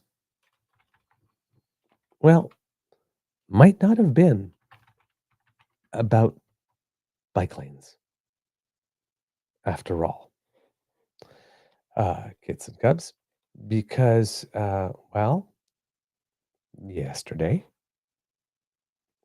according to the Toronto Star, and I'm going to guess that maybe he had an idea that this was coming down the pipe. Ethics watchdog ends probe into the ousted Ford minister, forced out after the Greenbelt scandal. So, Ontario's ethics watchdog has ended an investigation into a former Progressive Conservative MPP forced from Premier Doug Ford's cabinet and caucus after the Greenbelt scandal, the Star has learned. Integrity Commissioner Catherine Motherwell has told Khalid Rashid that the matter was closed. Rashid, who declined to comment on Thursday, has always maintained he made, quote, an honest mistake when he gave the then Integrity Commissioner J. David Wake wrong information about a 2020 trip to Las Vegas with top aides to Ford and a Greenbelt landowner. That jaunt with developers Shakir Rahmatullah and top Tory advisors Amin Massoudi and Jay Truesdale led to Public and Business Service Delivery Minister being ejected from cabinet and defenestrated from the PC caucus in September 2023. The following month, NDP leader Marit Stiles asked the ethics czar to rule on whether Rashid contravened the Members' Integrity Act by going to Las Vegas. Quote, as you know, the Act restricts the Integrity Commissioner from conducting an inquiry into a matter if the subject of the inquiry is being investigated by police, said Motherwell's spokesperson Michelle Renaud. Given that an RCMP investigation could overlap with the subject matter of an individual's named in the request by Ms. Stiles, the request was being held in abeyance, said Renaud. There is also a provision in the Act that requires that the Commissioner suspend any inquiry with the issuance of the writ for general election, she added, referring to the February 27th vote in which Rashid did not seek re-election in Mississauga East Cooksville. Quote, if an inquiry is suspended because of an election, the Act requires that either the member who made the request or the member or former member whose conduct is the subject of the request submit a written request to the Commissioner within 30 days after polling day if they would like the inquiry to be continued, said Renaud. As no request was received within the 30-day timeframe, the Commissioner informed the parties involved and the Speaker of the Legislative Assembly that the matter was closed and that no report will be provided under the Act. A source close to the situation, speaking confidently in order to discuss internal deliberation, said the former MPP felt exonerated by the decision, noting the ex-minister wasn't in Ford's cabinet at the time of the Vegas trip and had nothing to do with the Premier's controversial 2022 decision to remove 7,400 acres of environmentally sensitive land from the Greenbelt. He could feel exonerated, but this isn't an exoneration. This is a case that didn't go through for full investigation because both parties did not signal that they wanted it to continue. The Tories backed off the land swap scheme in September 2023, 1 month before the RCMP launched its ongoing criminal probe of the imbroglio.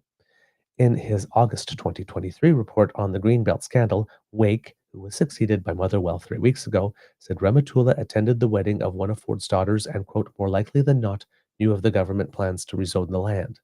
Wake wrote Rashid was, quote, close friends with the developer and claimed he was, quote, shocked to see him in Las Vegas around December 7th, 2019, when they allegedly bumped into each other in the Wynn Hotel.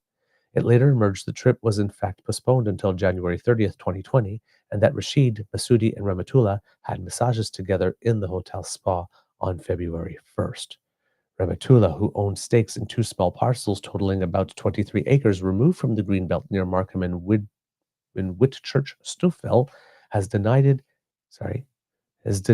doing anything wrong. Let me try that again.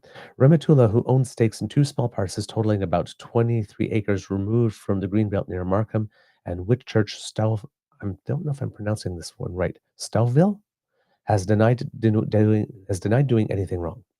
Rashid sat as an independent for his final year and a half as an MPP because Ford's office maintained he could not return to the Tory caucus until the Integrity Commissioner had cleared him. Well, the Integrity Commissioner has not cleared him, just the case is not moving forward. So it'll be interesting to see if he rejoins caucus because he has not been cleared. The 2-term MPP was liked by his PC. Well, no, he won't be returned to caucus because he didn't run again. So the 2-term MPP was liked by his PC colleagues when he returned to the legislature in April 2024 for the first time after his ouster. He was greeted with handshakes and hugs from a dozen MPPs and cabinet ministers. In August 2023, both Wake and then Auditor General Bonnie Lysyk released separate reports revealing developers with Tory ties were favored in opening up the Greenbelt land to housing development. Along with Rashid, then Municipal Affairs and Housing Minister Steve Clark left cabinet. He is now the government House Leader. Truesdale and Clark's Chief of Staff Ryan Amato resigned from the government while Masoudi, Ford's most trusted aide, left Queen's Park in June 2022. All have denied any wrongdoing. Ford has maintained he did not know how the parcels of land were chosen to be removed from the Greenbelt and has expressed contrition over the fiasco. Quote, I'm very, very sorry. I made a promise to you that I wouldn't touch the Greenbelt. I broke that promise, the Premier said when he reversed his decision in 2023. Of course, he never told us why he broke the promise. As first reported by the Star, at least 12 current and former Ford aides have been interviewed by detectives from the RCMP O Division Sensitive and Internal Investigation Unit, the elite Ottawa-based branch that looks into political crimes and corruption. So, the watchdog probe ended. That ends up being, while not good news for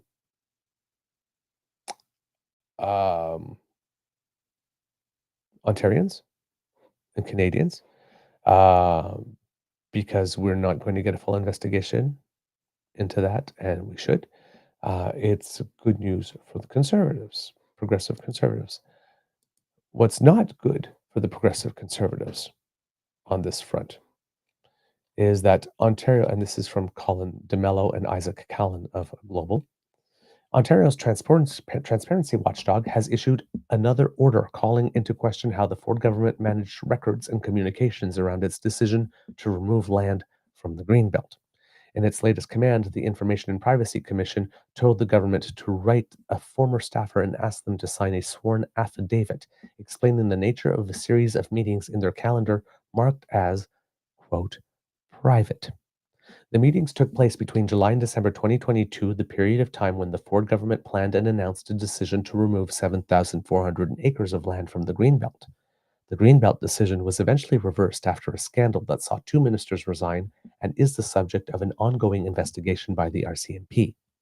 The province's Integrity Commissioner and Auditor General both also released scathing investigations into the plan, including an estimate that the decision would have benefited some developers to the tune of more than $8 billion.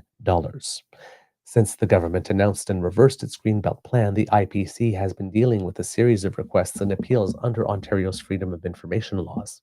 The appeals and orders from the Transparency Watchdog have raised questions over how the government kept records during and after the scandal. Some have been prompted by a finding in the Auditor General's report into the Greenbelt, which said political staff had used personal email accounts to communicate around some of the Greenbelt's decisions.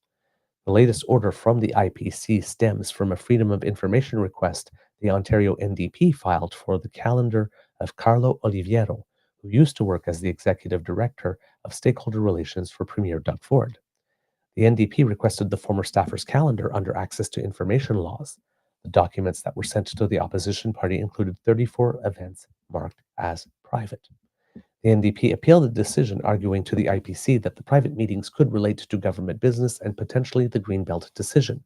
One event in particular appeared to coincide with a meeting sent to Oliviero's personal email account relating to removing land from the Greenbelt. As part of its appeal, the NDP submitted a copy of a Microsoft Teams invitation sent to Oliviero's personal email and several others titled Subject, Forward, Winona Lands, East Hamilton, Greenbelt Matters. The meeting took place at the same time as one of the 34 events on Oliviero's calendar marked as private, according to the other. The NDP argued, therefore, that the private meeting related to government business and that the meeting related to government business and should be made public. The IPC ruling didn't go as far as to agree with that assertion, but suggested the question should be addressed.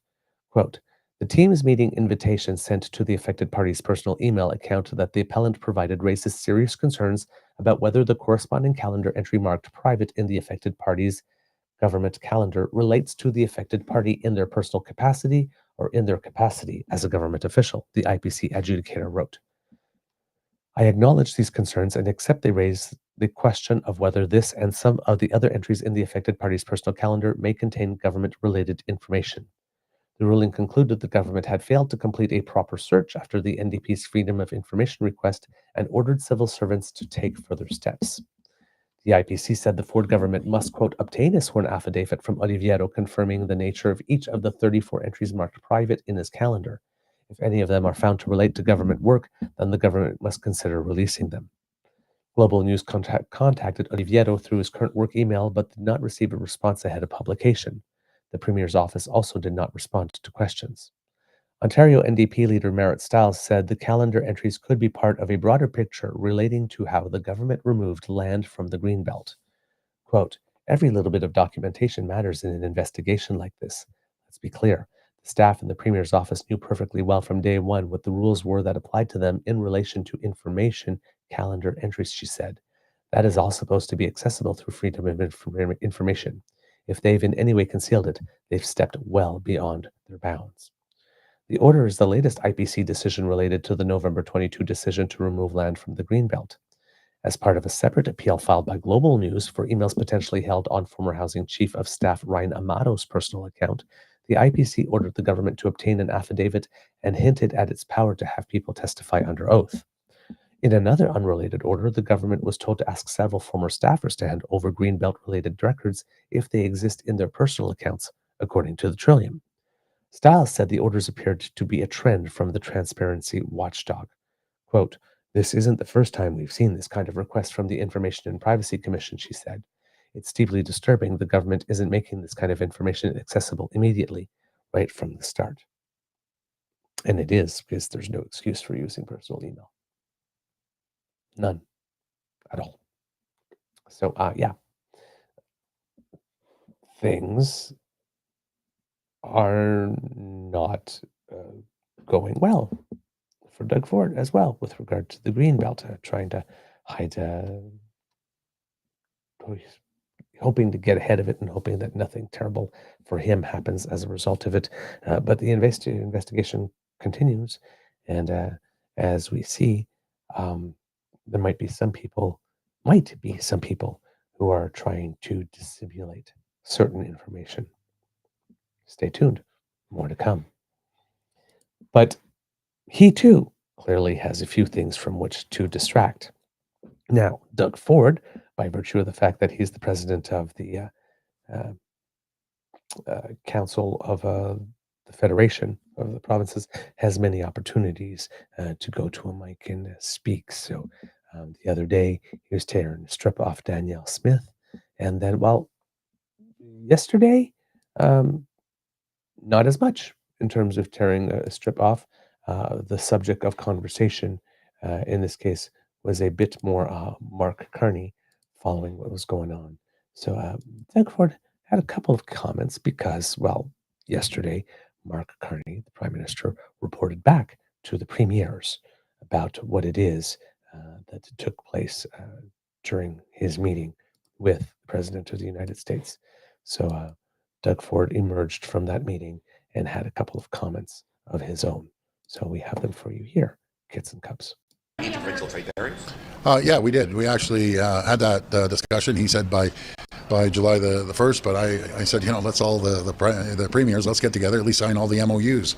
So, who's coming up in the batting cage? PEI, Saskatchewan. Hopefully, I just text Scott right now and said, hey, let's sign that deal. Even Danielle, we're texting back and forth, and she wants to sign an MOU too. So, we do get along, by the way, just to let you know. We text each other. Quebec, something? I think Premier Legault is working on something right now, but I really encouraged Premier Legault to get that pipeline through Quebec. The last poll I saw was in the high 70s that people want that pipeline. So it's going to help the entire country. We don't have to be so reliant on the U.S. This is a game changer now. This is an opportunity to build ports in the north, no matter if it's through James Bay or through Manitoba up there in Churchill. That's what we have to do to protect our country. We also have to get minerals out of the ground, not just here in Ontario, right across the board. I think the date that we're always looking for is we have to get permits before 2 years and start moving. That's right across the board for the territories and for the other provinces that have critical minerals. Do you think that the Prime Minister did enough yesterday to get the tariffs lifted?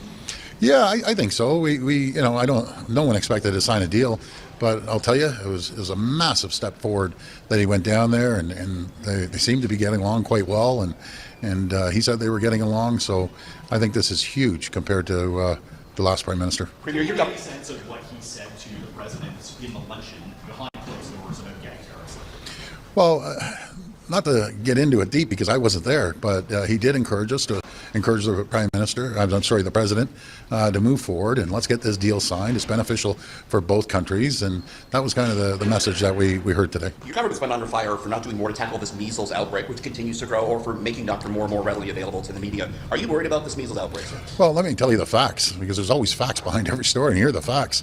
We have 150,000 units of vaccinations going right across the province, and we've put a $2 million ad promoting people to get their kids vaccinated. And here's the facts. There's certain communities in Ontario, for religious reasons, are not getting their kids vaccinated. I encourage anyone and everyone, you need to get your kids vaccinated, because if not, it just starts spreading. So we've been working with a chief medical officer of health and also local medical officers. They know what they're doing, but the problem is you can't force a community to get vaccinated, and the problem with that starts spreading around other communities. And so we're giving everything we have. They have 150,000 vaccines ready to roll. We just have to get those communities to get vaccinated, and for religious reasons they don't want to. That's a problem. You got to protect all of Ontario. You can't just ignore one community. You don't think it should be mandatory? It's a good point, but how do you force someone? Do you grab their kid and start jabbing them with a needle? It's a problem. I agree. But we're throwing everything in the kitchen sink at this to make sure we have the vaccines, and we're spending $2 million on promoting getting your kids vaccinated. This is a no-brainer. Like, I remember getting the measles shots. Last question. Premier, you outlined you want to exempt some projects from laws. What laws do you want to waive and make empowered in that bill? Well, we're just running through it. I can't get specific. All right, so we'll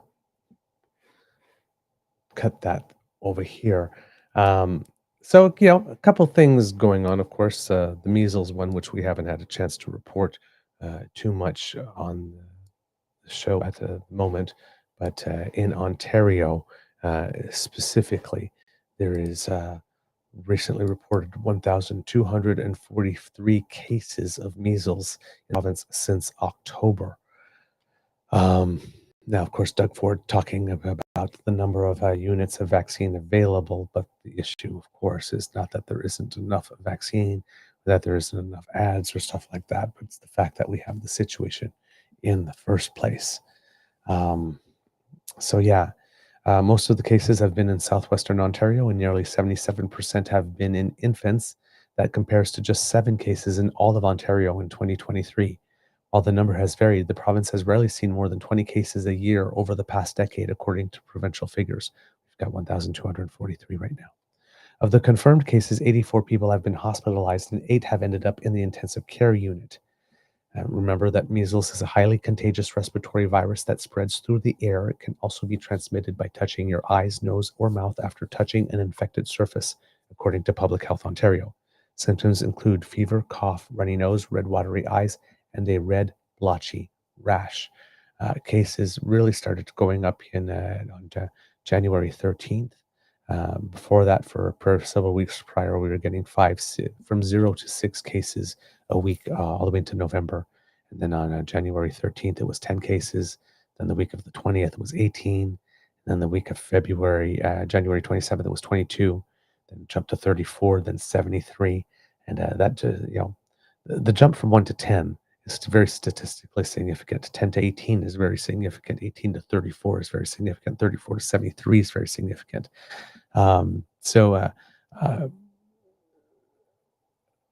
These ads and all this kind of stuff, and all that's needed to start way earlier, right? We've got weeks here, where we've had 158 and 146, 126 cases in a week. But Doug Ford was in front of the cameras then saying you got to get your kids vaccinated. So he's very, very late to the party, because I can show you the graph here, kids and cubs. The signals were there quite a bit ago. And you can tell that Mr. Ford here was not on the ball with regard to the response, because this here is a big qualitative jump. From here to here is a qualitative jump. This to this is a qualitative jump. This to this is a massive jump. This to this as well. These are all points where you could have come and said, whoops, something's going on. But he waited till here. Someone is not on the ball if you keep on saying that the number one job of a government is to keep people safe. But you wait until there are 2,243 confirmed cases of measles before you tell people, hey, you might want to go out and get vaccinated. Perhaps you are not doing the bare minimum that you need to do to keep people safe. And it seems that it's not just in Ontario that it's an issue, but measles seems to be a big situation in Alberta as well. Odd enough that it's the two provinces that have the two premiers that have been doing the most grandstanding on various other subjects that seem to have a measles issue here. But the Alberta government made an announcement on the 5th. Says that it is taking new steps to rein in the province's measles outbreak as the case surges to the highest levels since 1987. The province reported an additional 55 cases on Monday, pushing the total since the outbreaks began in March to 265. The last time the province saw more measles cases was in 1987, when 690 were confirmed. And measles is taking a serious health toll in Alberta. The province has confirmed that as of the weekend, 3 patients under the age of 18 were in intensive care due to the virus. This is reporting by Jennifer Lee of the CBC here. Measles, quote, is a preventable and, quote, let me try that again, quote, measles is preventable and the time to act is now, said Dr. Sunil Sukram, Alberta's interim chief medical officer of health. Sukram made the comments alongside Health Minister Adriana LaGrange on Monday morning in the first government press conference on measles since the outbreaks began. He said he wants to ensure Albertans are armed with science-based information, as he underscored the measles vaccine is safe and effective. We know this to be true because, according to the recent studies, it has saved the lives of over 154 million people in the last half century. The vast majority of lives saved, 101 million, were infants or children. Alberta's south and central zones continue to be the hardest hit. Pardon me. These are areas where vaccination coverage has fallen, sometimes due to concern about safety, sometimes due to cultural beliefs, and sometimes due to misinformation, said Sukram. Vaccination rates in pockets of those regions are far below the 95% threshold expert says is needed for population-level protection. 48 new cases were confirmed in the South Zone over the weekend, bringing the total to 154. The Central Zone reported 3 new cases for a total of 75 since the outbreaks began. 3 new cases were reported in the Calgary Zone and 1 in the Edmonton Zone. Quote, it's the unimmunized and underimmunized that are most affected, said Lagrange. There have been no deaths reported due to measles in Alberta this year. The Alberta government is expanding access to immunization with more appointments being added at clinics in the south and central zones. Quote, getting immunized against measles is the single most important thing you can do to protect your loved ones and yourself and your community, especially those young infants who have just come into the world and aren't able to be immunized, as well as pregnant women and those with certain immunocompromising conditions, said LaGrange. In the South Zone, evening and weekend immunization appointments are being opened up, and in the Central Zone, clinics are offering walk-in vaccination, and there are some evenings as well as Saturday appointments. Alberta Health Services is also prepared to extend hours on open extra clinic space around the province based on demand, according to the government. The province has launched a measles hotline, which will fast-track questions about immunization status and vaccine appointments, as well as provide advice to people with measles symptoms. That hotline, set up through HealthLink, can be reached at 1-844-944-3434. I repeat, that's HealthLink, 1-844-944-3434. And I'll say it again at the end of the article for those who are grabbing a pen and a paper at this time. Next week, the government will also launch an ad campaign through radio, print, digital, and social media, including translations into 14 languages. The online ads will be translated into French, Chinese, Punjabi, Spanish, Ukrainian, Urdu, and Tagalog, according to the province. The radio campaign will include Arabic, French, Hindi, Korean, Farsi, Chinese, traditional and simplified, Somali, Spanish, Tagalog, Ukrainian, Urdu, and Vietnamese.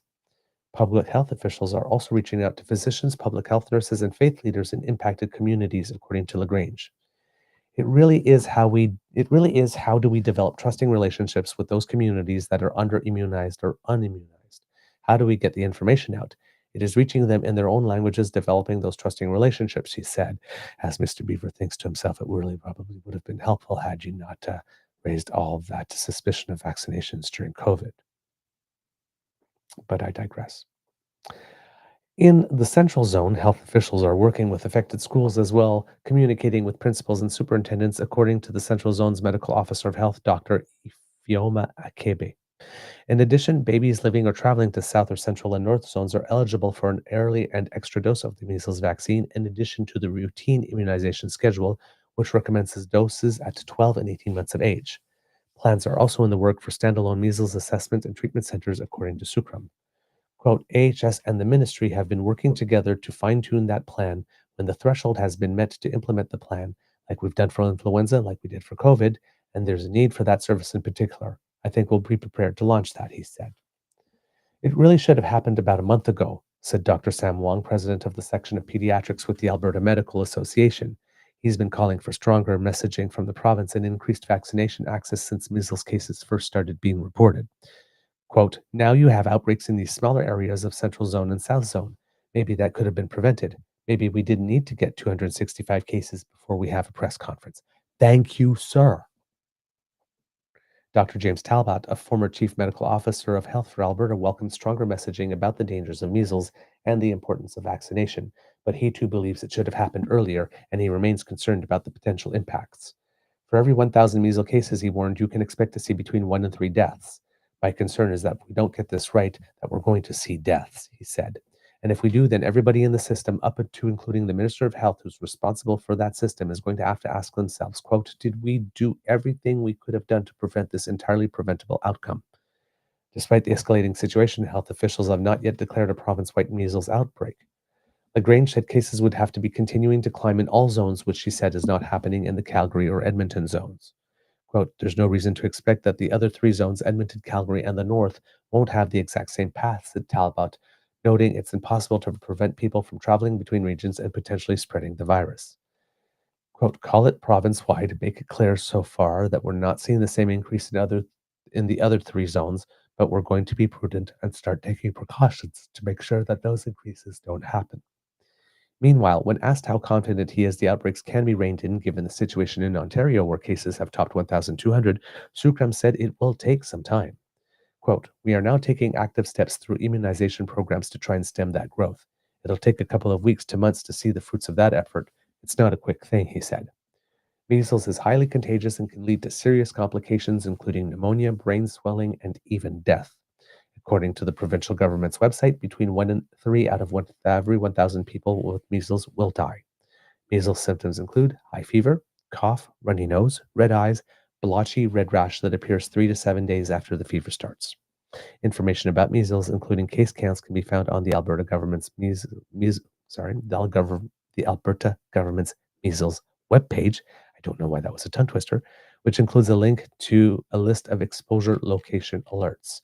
And again, for those of you who need the number of HealthLink, it is 1-844-944-3434.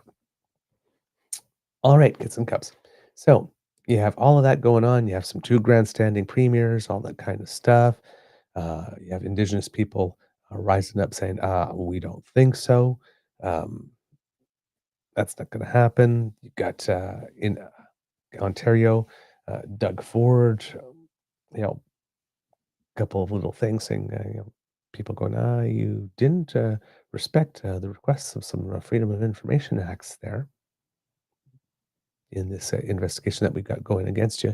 You might want to do that while he is yelling about judges and wanting to rip up bike lanes and pardon me, sorry, wanting to rip up bike lanes and basically doing his job here as the council, the president of the Council of the Federation, but him too with an RCMP investigation there, right? Going on. And then you have 2 other premiers. You have Wab Kinew and you have Susan Holt, who also have requests and demands of the government, but are going about it in an entirely different way. So you have Mr. Kinew, who was on Power and Politics yesterday, and he's just always a great guy to see on TV. He's just a wonderful man. I have like a great impression of him, and I mean, is it any wonder that he is like the most popular premier in the country at the moment? Just there's no wonder at all. He wrote a letter to the Prime Minister, and I would like to read it into the record, and I would like you to please note the difference of tone between Daniel Smith's live stream and this here, which the Premier of Manitoba is saying. Dear Prime Minister Carney, congratulations on your successful election.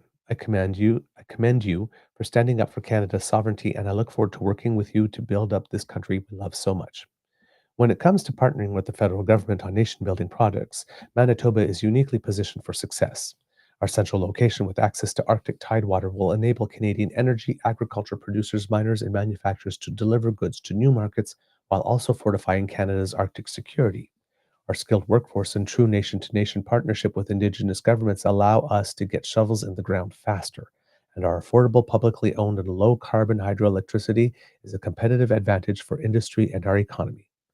Manitoba is ready with nation-building projects for your one project, one review policy, and I look forward to discussing the following 5 projects with you and your government in more detail.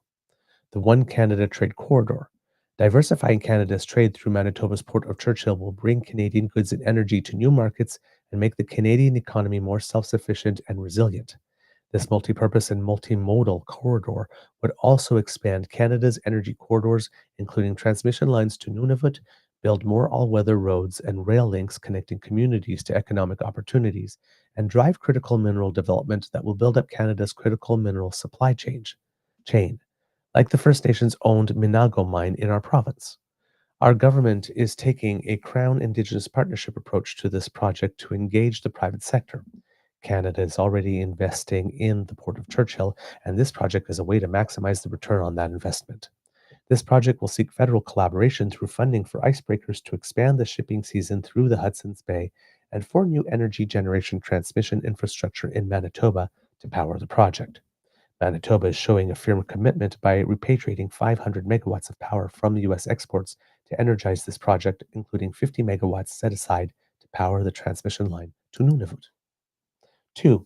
Prairie agriculture innovation and export diversification. Western Canada's agricultural trade with the U.S. makes up a significant part of Canada's GDP. As our farmers face tariffs from the US and China, Canada must actively explore new markets, support farmers in the field, and develop the workforce with sustainable innovation and research. A joint provincial federal investment in the Prairie Innovation Center for Sustainable Agriculture at Assiniboine College and the new Cereals Canada Global Agriculture Technology Exchange campus will support Western farmers in marketing their products to the world and build off our existing collaboration in business risk management programming. In business risk management programs for producers. Canada's trucking corridor. Over 90% of goods moved within Manitoba depend on trucks. By completing the twinning of the Trans-Canada Highway and strengthening Manitoba's connection to Ontario, we will remove the biggest bottleneck in trade flows between Eastern and Western Canada, enhancing interprovincial trade and improving road safety at the same time. This will help manufacturers get their goods to market while creating good jobs for Indigenous communities and the skilled trades. 4. Critical minerals infrastructure. Manitoba is the Costco of critical materials. We have what the world needs, and by developing our critical materials, we can boost the province's and the country's GDP.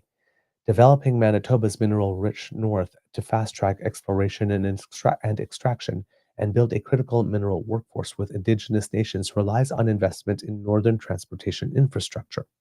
This investment includes highway infrastructure, transmission lines, the Hudson Bay rail spurs, inland and tidewater ports, and the Wasagamak Airport to open up the critical mineral triangle and connect island lakes communities to unlocked known hotspots of critical mineral deposits.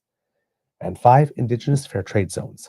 Based on the United States' recognition of tribal sovereignty on tribal lands and Canada's recognition of Indigenous rights, Indigenous Fair Trade Zones could be established as inland ports, which are exempt from tariffs. Supporting the creation of Indigenous Fair Trade Zones in Manitoba and Canada will enhance trade, economic development, and mutual prosperity for Indigenous people and all Canadians.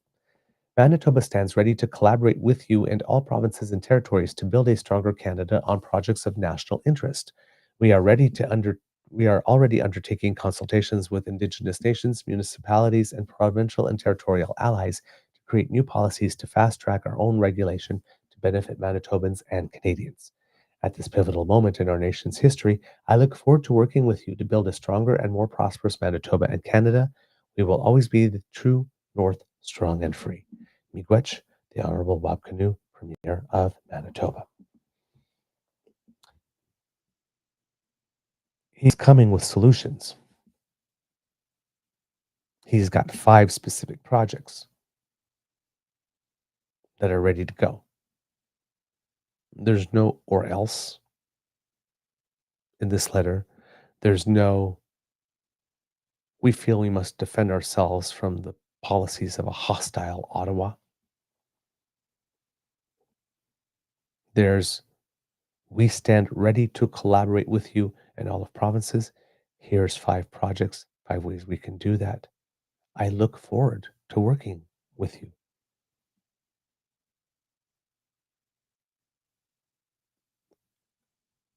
Grown-ups. I'm seeing the comments here on the letter. Look, Danielle Smith, this is how you collaborate with the federal government. I wish Rob Canoe was Alberta's premier. I'm glad for Manitoba that they have a decent and intelligent premier, unlike Alberta's. I'm glad to see an NDP premier who appears to be pragmatic and who cares about the development and prosperity. The federal party could learn from you.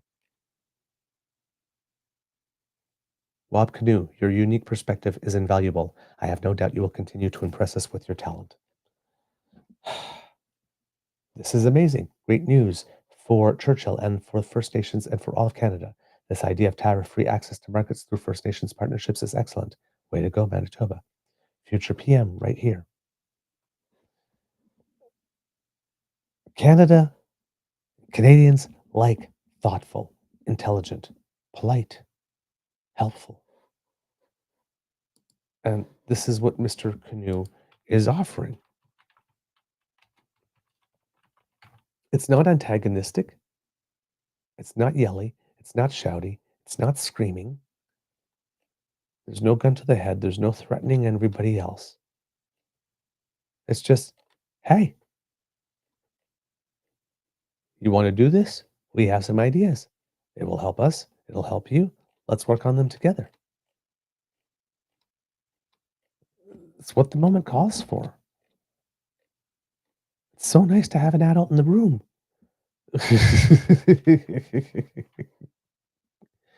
And meanwhile, you also have Susan Holt, who's the leader of New Brunswick, who we've had on the show when she was leader of the opposition. And, New Brunswick, so we don't often get to hear a lot from what's going on in the Atlantic provinces. For some reason, I don't know why that is in Canada. We just seem to believe that, I don't know, that when they make news, I guess it's not so much news as it should be.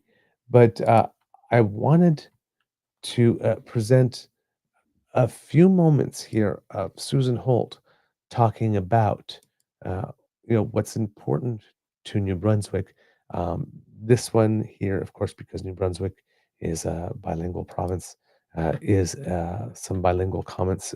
She very goes with ease between both official languages. So,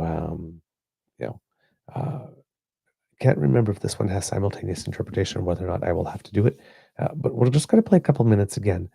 And again, difference in tone, in style, in presentation, volume, even level of crispness and terseness of a certain language.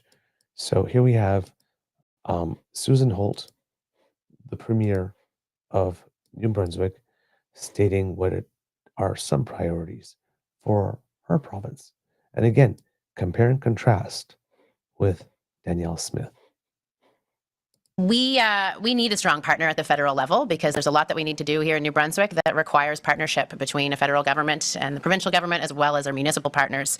We have got to get all hands on deck to tackle the priorities that New Brunswickers have articulated to us. They've made it very clear that they want to see progress in our healthcare system, that they want affordable housing, that they want an economy that is growing and creating good paying jobs for New Brunswickers. And so we have drafted a letter that has been sent to the Prime Minister and his colleagues to lay out New Brunswick's priorities and the things that we are looking forward to working on together.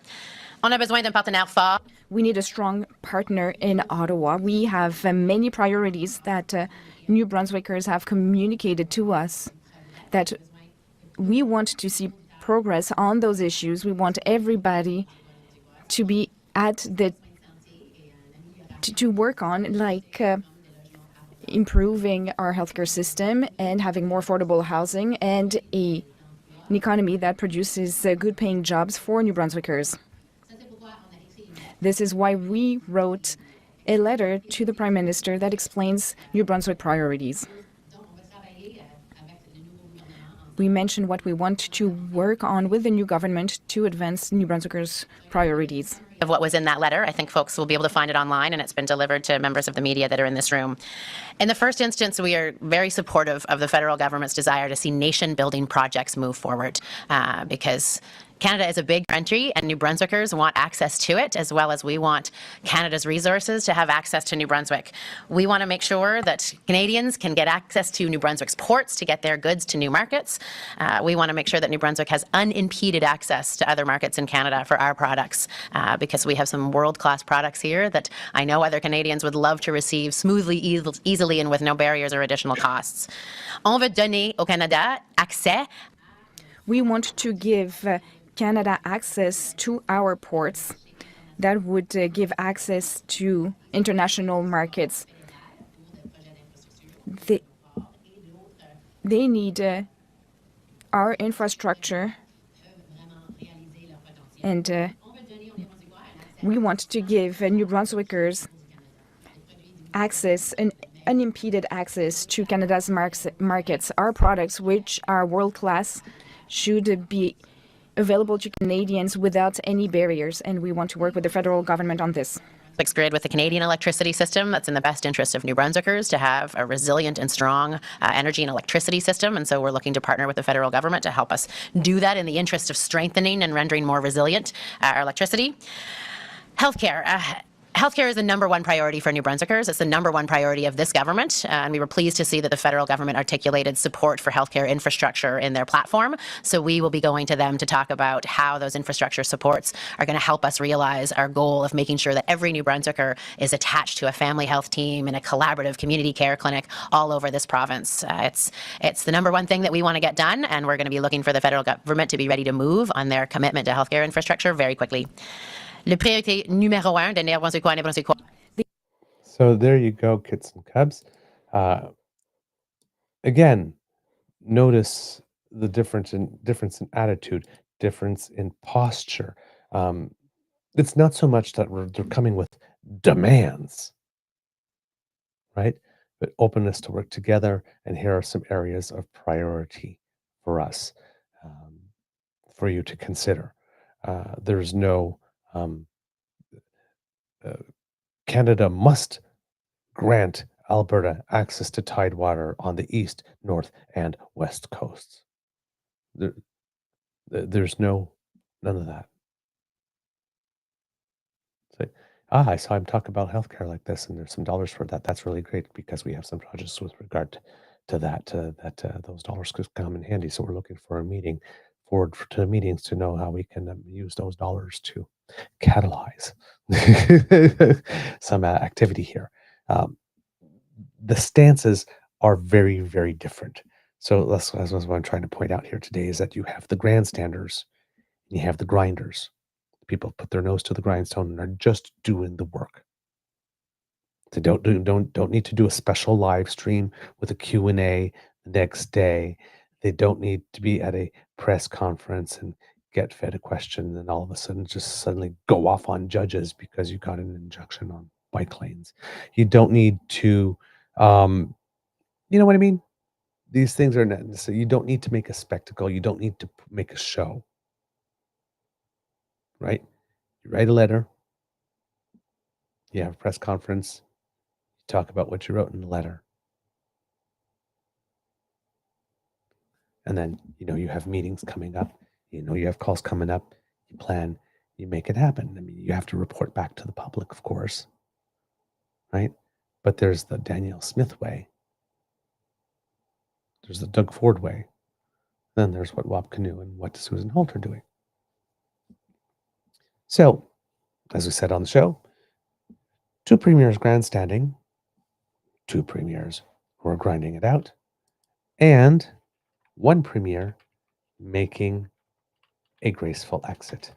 And in this case, we are speaking of the Premier of Yukon, Ranj Pillai, who has announced his resignation yesterday.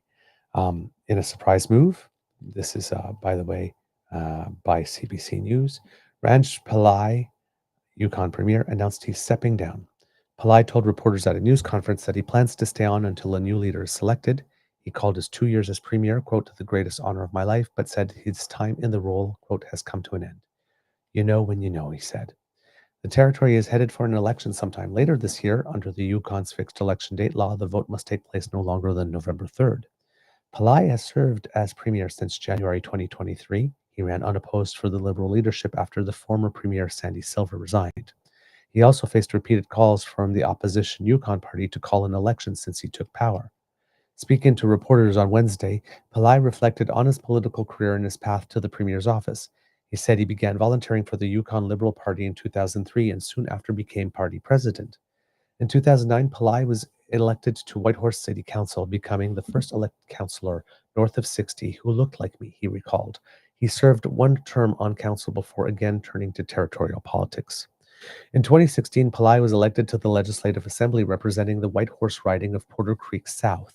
The Liberals swept to power that year, going from a single seat in the Assembly to a majority government under former Premier Sandy Silver. The party's win that year ended 14 years of Yukon Party rule. Silver then appointed Pillai Deputy Prime Minister and Minister of Energy, Mines and Resources, Economic Development, and Tourism and Culture. When Silver decided to step down as premier and party leader in 2022, Pillai was the only person to seek the job. Reflecting on that decision on Wednesday, Pillai recalled sitting with his teenage son one day by the Yukon River and talking about it. He told me that it's important that people understand that someone who looks like us can do this job, can represent all Yukoners, the premier recalled, appearing to choke up a bit. Pillai thanked his family for supporting him and making sacrifices.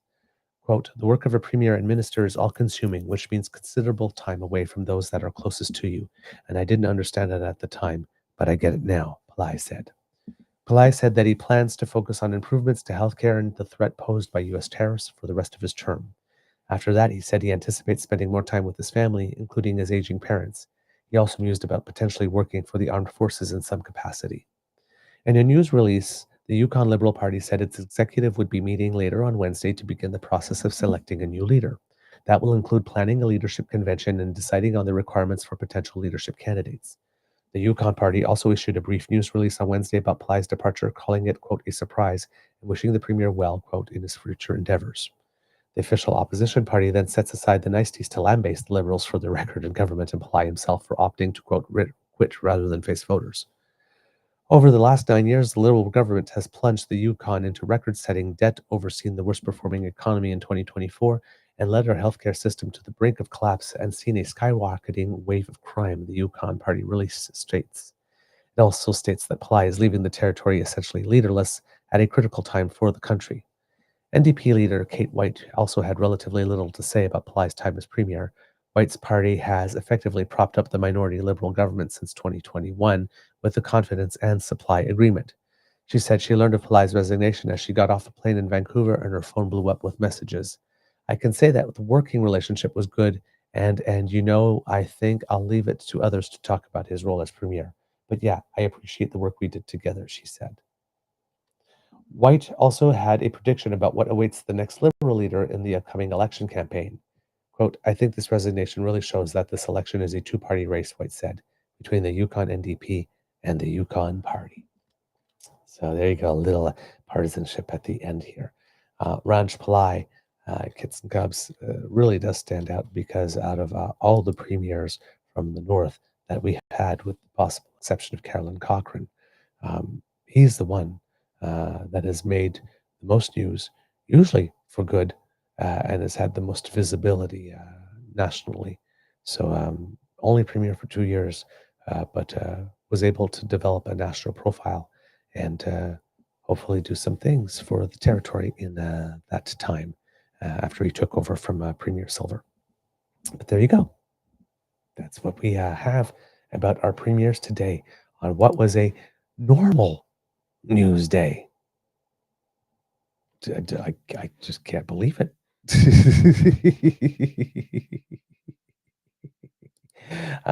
Kits and Cubs. Couple of other little things that I have for you before we go, hopefully. In a little bit of international news, India has indeed struck Pakistan with some missiles, as Pakistan had claimed India would do a few days ago. Things are pretty tense in that region. Remember that both India and Pakistan happen to be nuclear powers. So the last thing the world needs is another conflict going on somewhere else in the world. We have enough with what's going on in Gaza and in Ukraine and in Yemen without having to add more. So hopefully this will die down. But this is a situation that has endured for a good while between these two nations, and it's not the best time for it. Clearly, it's never a good time for it, but this is a long-standing issue, and it might not be going away quickly. In Germany, Friedrich Merz has been selected as the new chancellor, and oddly, because this normally doesn't happen in Germany, there needed to be a second ballot in order to get that. Normally, it only takes just one to choose the chancellor. Merz, who is 69, offered a surprisingly blunt comment about the state of the relationship with the United States after February's election, saying, quote, it is clear that the Americans, at least this part of the Americans, this administration, are largely indifferent to the fate of Europe. So there you go. There's also an election over the course of the weekend in Singapore, if I am not mistaken. And there, no big surprise, the party that was the government, the incumbent party, has been with a bit of smaller victory for the party. However, this party has been the same party that's been in power since Singapore, which is a city-state, became an independent nation. So there was no difference there. It's basically been a monopoly since then. So yes, it's called the People's Actions Party. Won the election on Saturday to extend its unbroken 6-decade rule, delivering a strong mandate to its new premier as the city-state braces for economic turbulence from a global trade war. They've ruled since before Singapore's 1965 independence. They won 87 of the 97 parliamentary seats up for grabs, with victories by huge margins in many of the 33 constituencies, as the opposition failed to extend gains in previous contests. Let's see, what else do we have here? There was the opposition party is trying to figure out what it is here. Opposition, yep, can't see what is in the article here. Sorry, it's the Workers' Party. There we go. So 46% of all candidates in the election also represented the winning party. The ruling party ran in all seats compared to just 26 for the Workers' Party, but they won the 10 seats that the PAP didn't win. So even though the Workers' Party only ran in 26, a good conversion rate, 10 out of the 26 for them. Yeah, there we go. That's what's going on in Singapore. No change there. In Romania, as we had reported to you from the first round, it seems that those results have indeed been confirmed. So it will be George Simeon, who's very, very pro-Trump, and Nico Jordan, who's independent and probably much more pro-Europe. And interesting thing happened there in Romania because we just heard the criticism of Ranj Pillai of leaving Yukon leaderless at a very critical time. In Romania, that actually did happen. So Romania's Prime Minister Marcel Ciolacu resigned, and his Social Democrat Party is to leave government after a right-wing nationalist candidate won the first round of the presidential election. So the second round isn't until the 18th. But the Prime Minister has already resigned. He's just gone. Yeah, it's pretty interesting. Ciolacu told colleagues that as their coalition had failed to meet its objective and, quote, has no legitimacy, they should pull out of the government.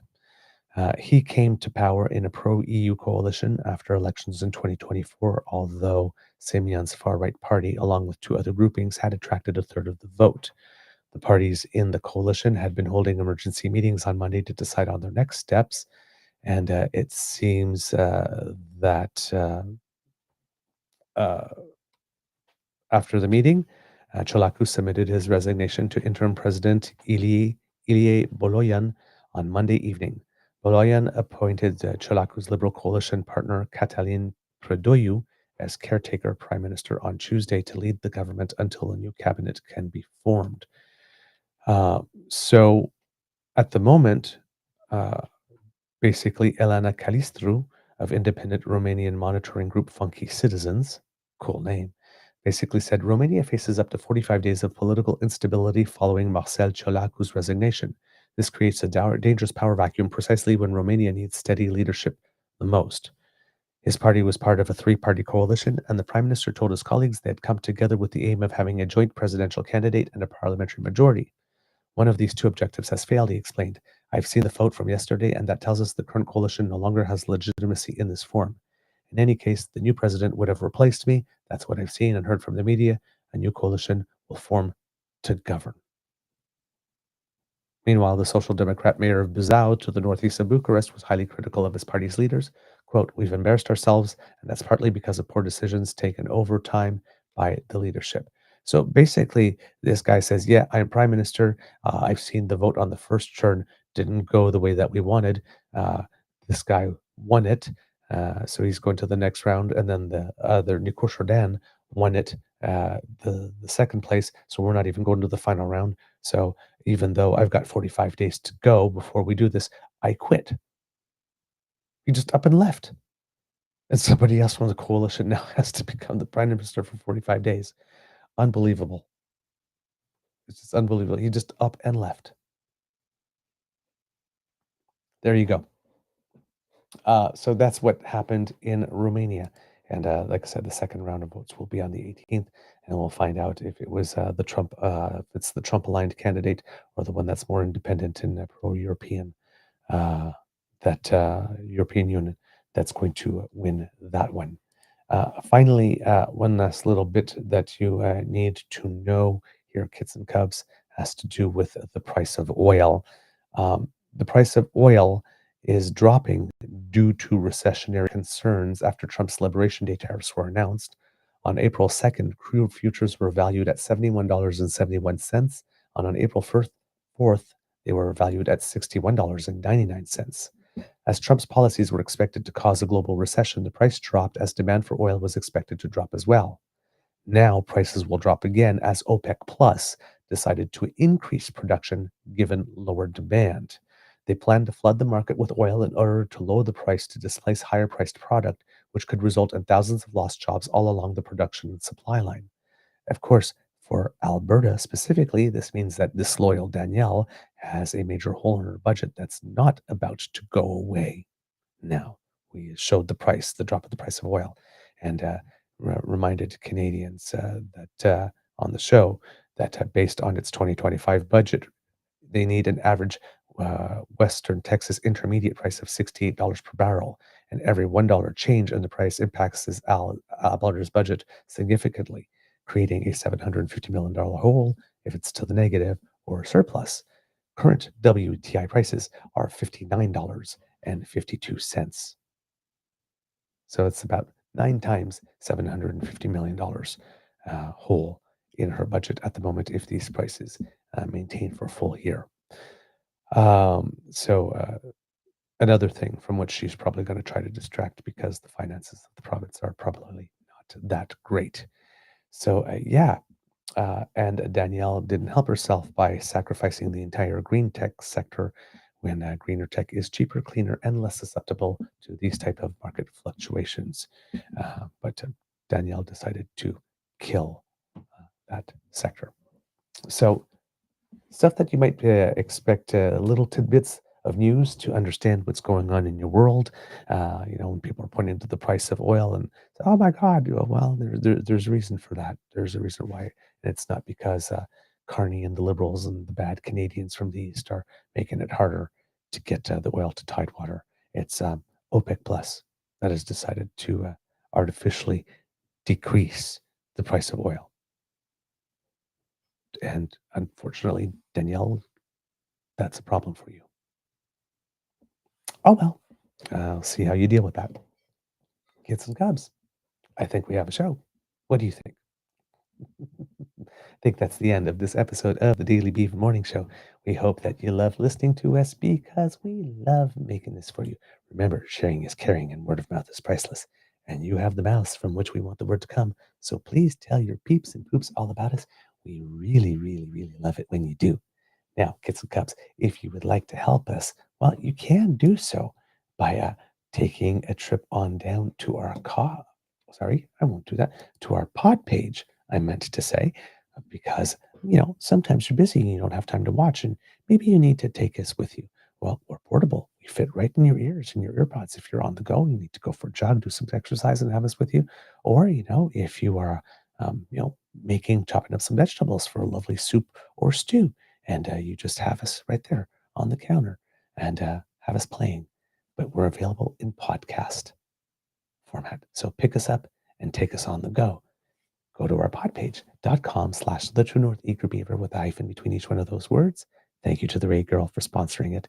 And when you go there, click subscribe. And when you do, when we have something fresh off the bandwidth, it comes directly to you. No fuss, no muss. Now, if you would like to help us in yet another way, Kits and Cubs, you may do that by going to our YouTube page, True North Eager Beaver Media, where our good kits, Elaine and Cassie, are welcoming you and urging you to play with our buttons. Like, share, and subscribe. And remember, kits, if you're listening live, if you smash with our buttons now, you won't have to remember to do it before you go. So give our buttons a little smash. Like, share, and subscribe. It helps us with the algorithm, and it makes us very, very happy when you do. So please join us. And again, I have to say to the Kits and Cubs, thank you so very much for all the support on our various socials. Our YouTube page is at over 18,000 subscribers at the moment, and our daily views have taken a lovely shot upwards since the election. So there's a lot of you who found us during the election period, and maybe through our election show, who've decided to stay with us. We've never had numbers this great for our regular weekday shows. So thank you so much for finding value in what it is that we do and for your ongoing support.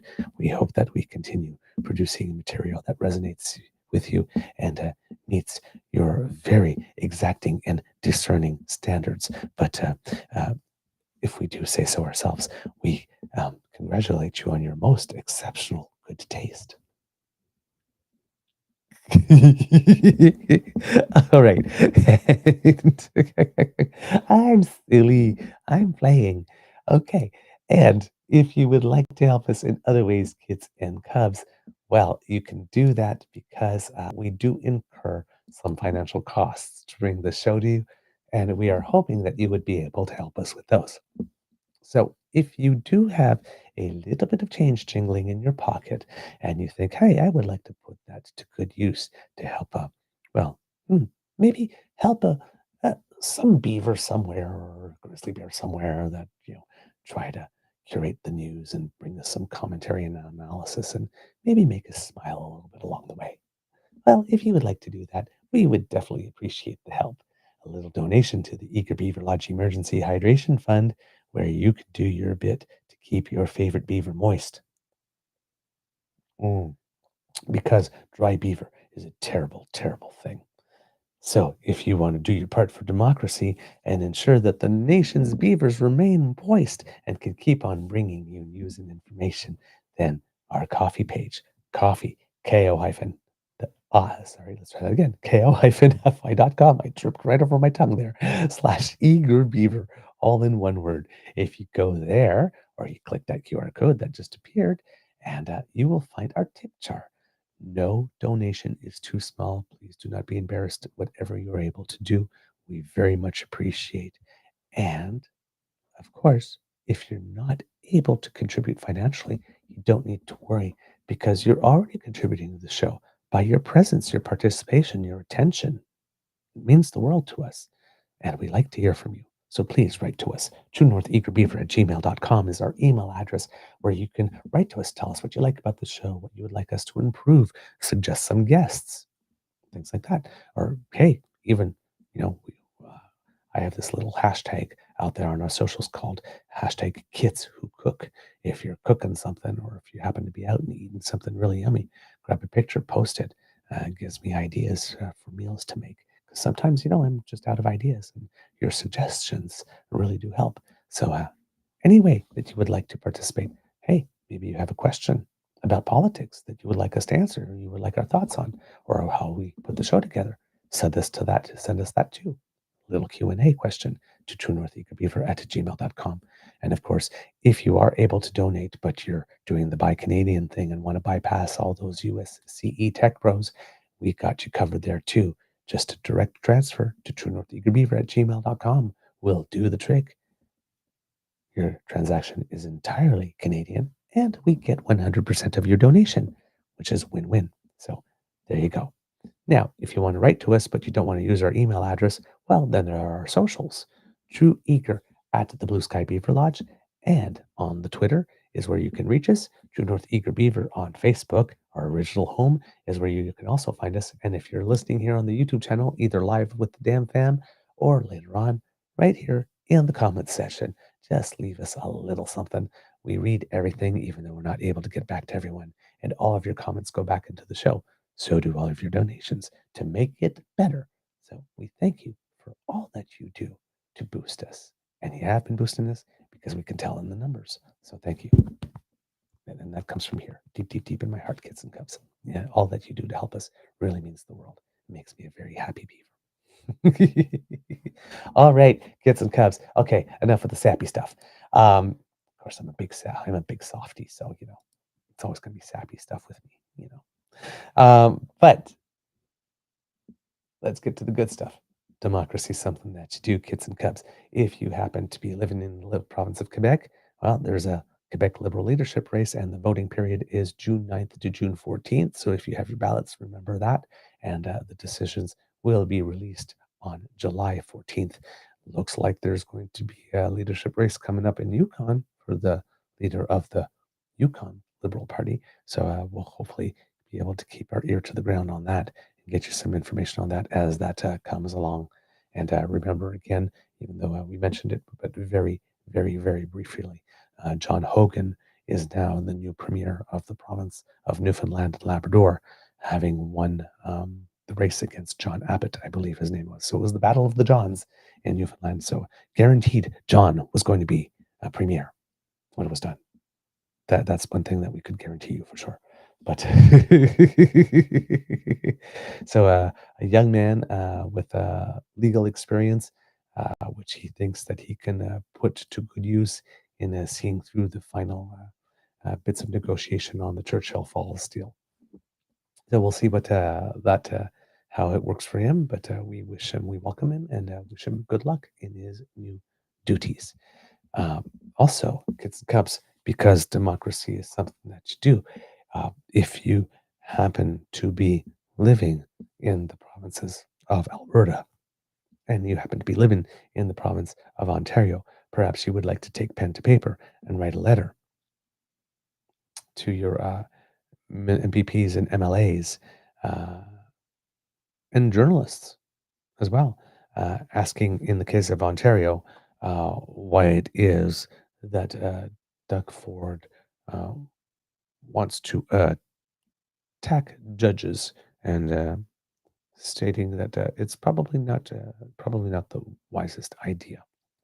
And in Alberta, maybe you either want a few people to resign, or maybe you would like to write some letters to the governing party telling them how you're really not happy that Athana Metsalopoulos now needs to GoFundMe because there are two law firms trying to take her down, and that you would like answers to the questions as a citizen to know what was being done with your money, and that you would like Danielle Smith to cease and desist on that and be much more cooperative. Failing that, she will lose your vote, and that you will make it your mission to be sure that she loses the vote of everybody in your circle. She receives about 1,000 letters like that. Things might change. Right? Write a letter, pen to paper. It works. It matters. And if enough of you do it, you can get some change, put stuff on an agenda. All right, kids and cubs. It can be a tough world out there. So please, be kind to and gentle with yourself. Hopefully tomorrow we'll have another regular Newsday show. That would be really nice. So now, kids and cubs, audience participation, I believe I need your help. Mr. Beaver, cue the cock on 1, 2, 3. Ah, there are your lovely voices. I hear you. Coming right up. I live to serve. You are listening to a True North Eager Beaver Media Incorporated podcast. The True North Eager Beaver podcasts are proudly brought to you by our founding sponsors. The Misfit Mysteries from Corvid Moon Publishing, your source for science fiction, fantasy, and cozy mysteries featuring a broad diversity of characters. CanadianTarot.com, their uniquely Canadian online eclectic tarot community. And The Peppermaster, hot pepper sauces made from farm-fresh ingredients to thrill your taste buds and expand your mind. We are grateful to the Crier Media Network for its support, Pete Jarvis for our artwork, and Paul Joseph Something for our opening and closing sequence music.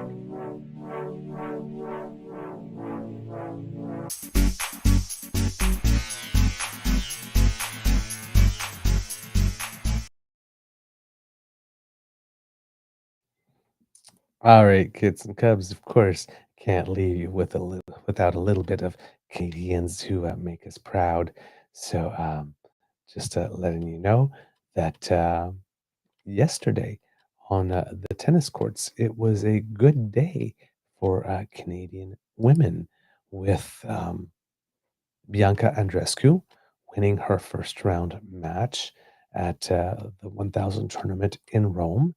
And that was kind of expected here because she too had the good fortune of drawing a qualifier. But the person we were looking at yesterday was Victoria Mboko, playing only in her second first round WA Tour match. And she was taking on a young woman whose last name I cannot remember off the top of my head. That's terrible. Zucchini, interesting enough. And Victoria Mboko had no problem whatsoever. A 6-2, 6-3 win for her.